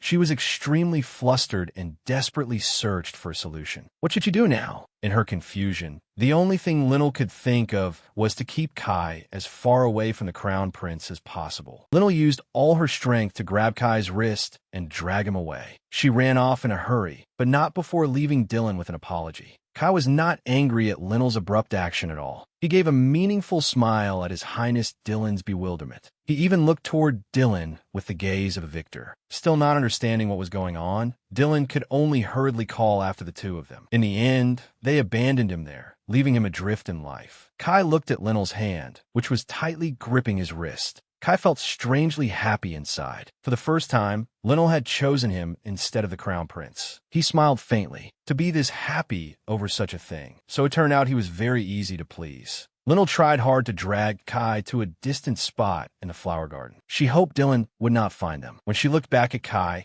she felt somewhat guilty and apologized for suddenly dragging him here. More importantly, she quickly tried to probe whether this easily angered man was mad or not. Kai seemed to still be immersed in the happiness from just now, so much so that he forgot to answer. When he came back to himself, Kai turned his face away, his cheeks slightly red, and replied, "I wasn't angry from the start." Linnell furrowed her brows and gritted her teeth. With a thud, Kai was stunned and quite literally fell backward. Linnell stared intently at Kai with a determined look in her eyes. She had pushed Kai down on the ground, leaving him utterly dumbfounded. She demanded that he obediently look into her eyes. Trembling, Linnell said, "It's only because I'm stupid and insensitive that I didn't realize I had made you angry. I am sorry." She cried in frustration, her voice choked with tears. "But if you don't tell me properly, I won't understand." Kai was shocked by Linnell's reaction and words. After saying that, the sorrowful young girl covered her face and apologized for using him and for not thinking about his feelings. The more Linnell spoke, the more her tears streamed down. Kai stared blankly at Linnell. Just look at this little girl. How could he possibly hate her? Or was this not her acting spoiled with him? Without realizing it, he reached out and wiped away the tears rolling down Linnell's cheeks. Kai returned to his usual courteous and gentle manner and said 2 words, "I'm sorry." Deep down, Kai felt that perhaps making her shed tears because of him was not so bad after all. He comforted her softly. "I went too far with my joke. But even when you're crying, you're still very cute." Hearing these words, Linnell's face flushed bright red. She stopped crying and loudly scolded him, thinking that Kai had started teasing her again. But Kai's next words made one's heart flutter. He said that Linnell had misunderstood him, because from the very beginning, Kai had never regarded her as a pastime. Moreover, he did not intend to joke around in the future, either. Yet the one who responded to Kai's sincerity was still the same dense Linnell. He gently lifted a lock of Linnell's hair and sincerely placed a kiss upon it. "I'm ready now, so go ahead and act spoiled. Rely on me a little more." After Linnell sincerely expressed her guilt to Kai, the two of them said goodbye. She walked alone down the empty corridor to return to the banquet. As Linnell walked, she thought about everything that had just happened. When Kai kissed her hair, Linnell's heart had been beating so fast she could hardly control it. Linnell was bewildered as she felt a very different kind of emotion, one she could not easily name. While she was still tangled in confusion, a voice rang out and pulled her back to reality. It was the other 2 members of F4. Omar asked in surprise, "Is this Liam's twin sister?" Linnell had not expected them to recognize her.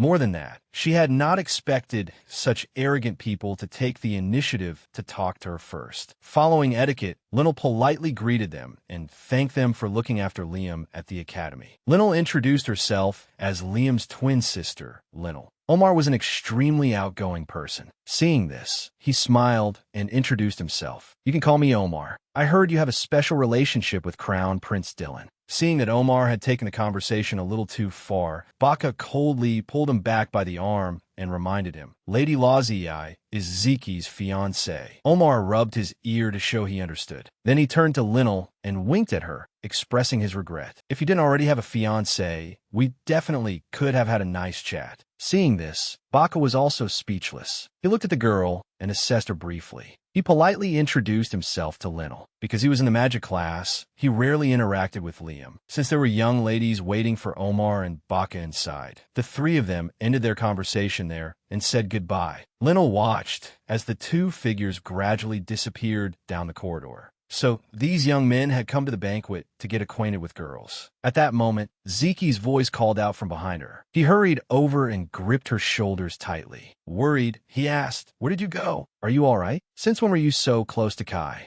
Does he know about you pretending to be Liam and going to the academy?" Hearing this question, Linnell reacted as though someone had stepped on her tail. She hurriedly avoided Zeki's gaze and asked, "Why would you think of that?" Linnell's attempt to hide it only made it more obvious. Hearing her directly call Kai by name like that made Zeki even more suspicious. Why was she calling Kai by his name so casually? Clearly, calling someone by their name directly showed closeness in their relationship. But fundamentally, the hopelessly straightforward Linnell did not care at all. Zeki's temper flared slightly, and he furrowed his brows. He questioned her. "Perhaps your sense of self-awareness still isn't sufficient. If we are already engaged, then you should be more guarded around other men." Linnell could sense Zeki's anger at her calling another person by name, but she felt that this anger was truly unreasonable. Refusing to back down, she said loudly, "If you feel uncomfortable when I call someone else by name, then from now on, I'll call you Von Goman." Zeki saw that Linnell was misunderstanding the issue, but the jealousy in his heart left him no patience to explain. Zeki frowned and said, "You really do think in extremes."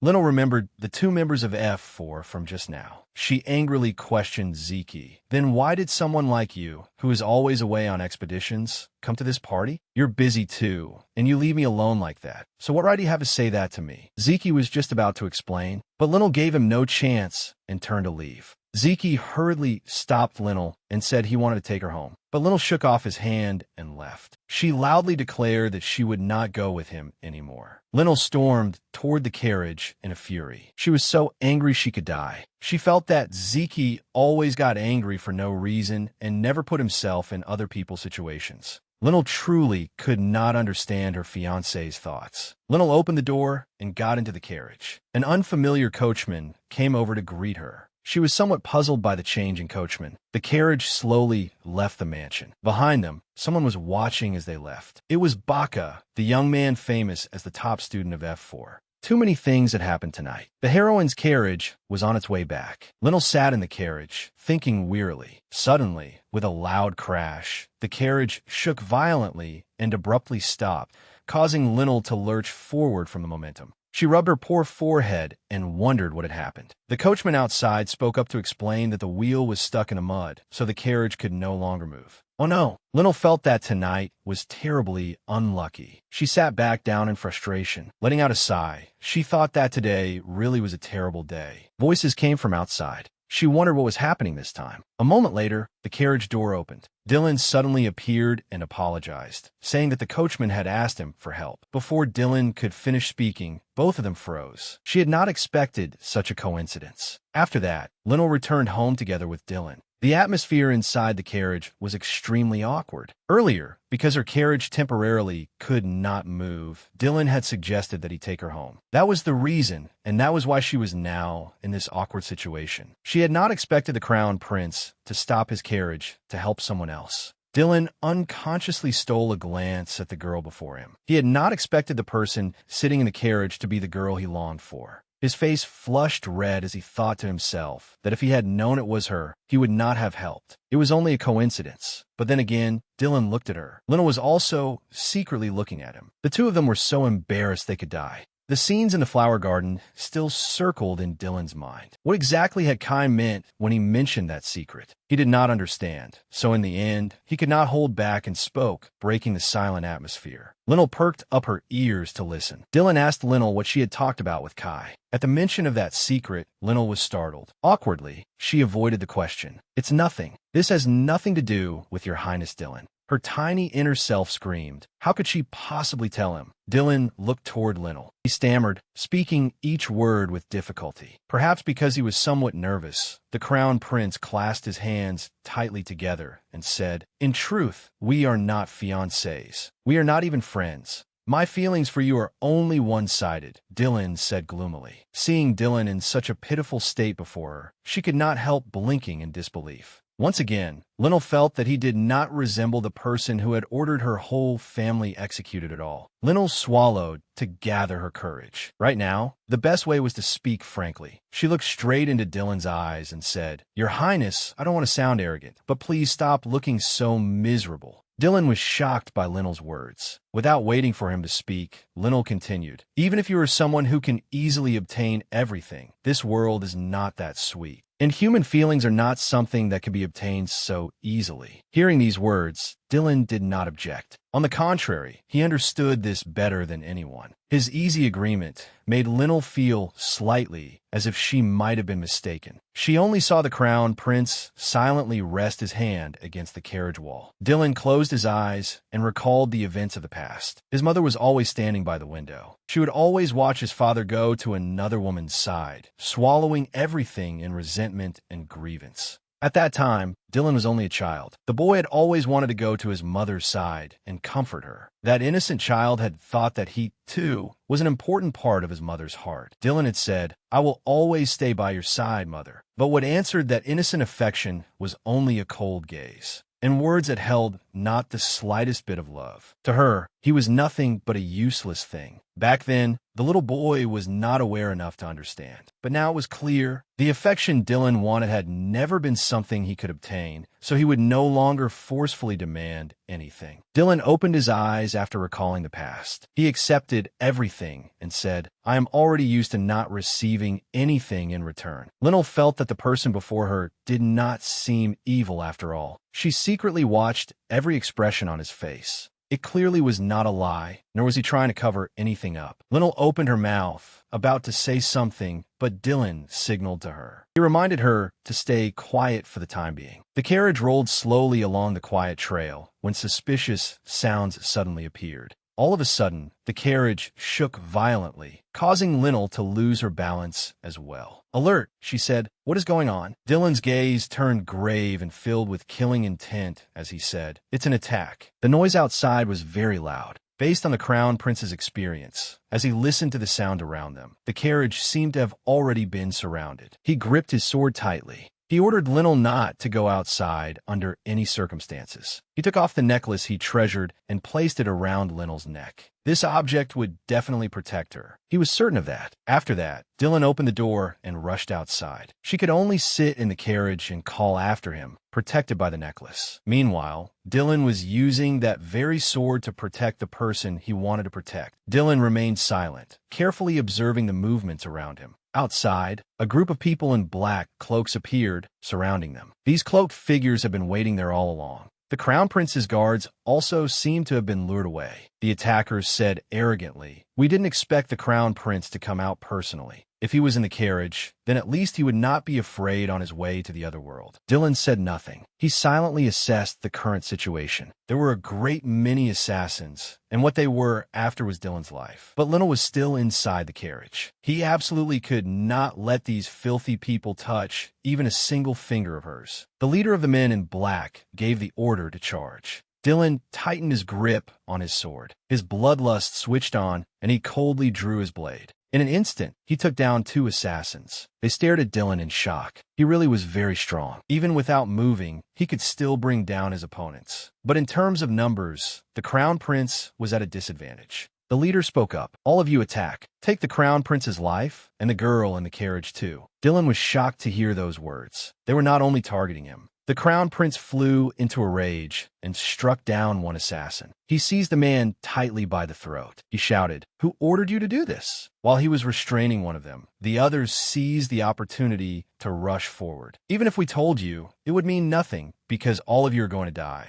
No matter how powerful a war god he was, fighting alone against dozens of professional assassins was still far too difficult. Meanwhile, Linnell finally dared to look at the necklace Dylan had given her before getting out of the carriage. She discovered that this was no ordinary stone. It was a magic stone capable of nullifying all magical attacks. It was something extremely precious, and the crown prince was surely far more qualified to wear it than she was. So why had he given it to her? The sound of weapons clashing woke Linnell from her thoughts. She looked outside anxiously. This was bad. He was completely surrounded. Dylan was surrounded by the black-cloaked figures. But there was not the slightest trace of fear on Dylan's face as he swung his sword and cut down his attackers. A thought in her mind was so obvious even a child would know it. Dylan was the crown prince. He was immensely important to the nation, while Marquis's daughter, like her, was not worth comparing to him at all. Behind the glass, she clenched her hands and gritted her teeth in unwillingness. Why was the person she considered her enemy risking his life to fight for her? Outside, the attackers shouted to one another to focus on the carriage. But Dylan blocked them first. He seized the knife of anyone who tried to approach. He would not allow anyone to come near. Even if he died, he could not let them harm her. That was Dylan's only resolve at that moment. Looking at the man fighting with all his might for her, Linnell's heart urged her to help him. The pain and conflict between her past life and this life began once more. She looked inside the carriage. There were 2 swords prepared there.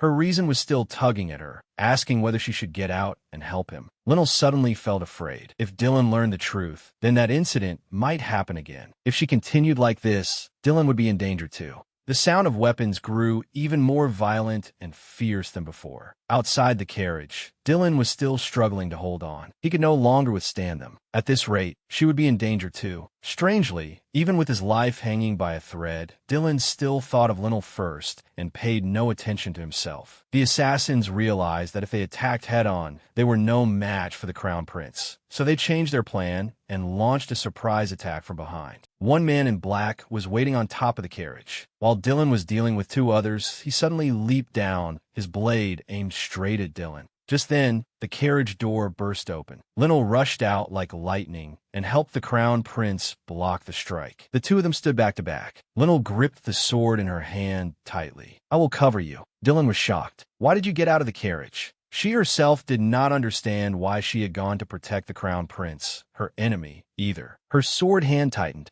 Linnell said without fear, "I am the eldest daughter of the Lazii family, a family of knights. Therefore, I must protect the heir to the imperial family. Letting someone else protect me would disgrace my family."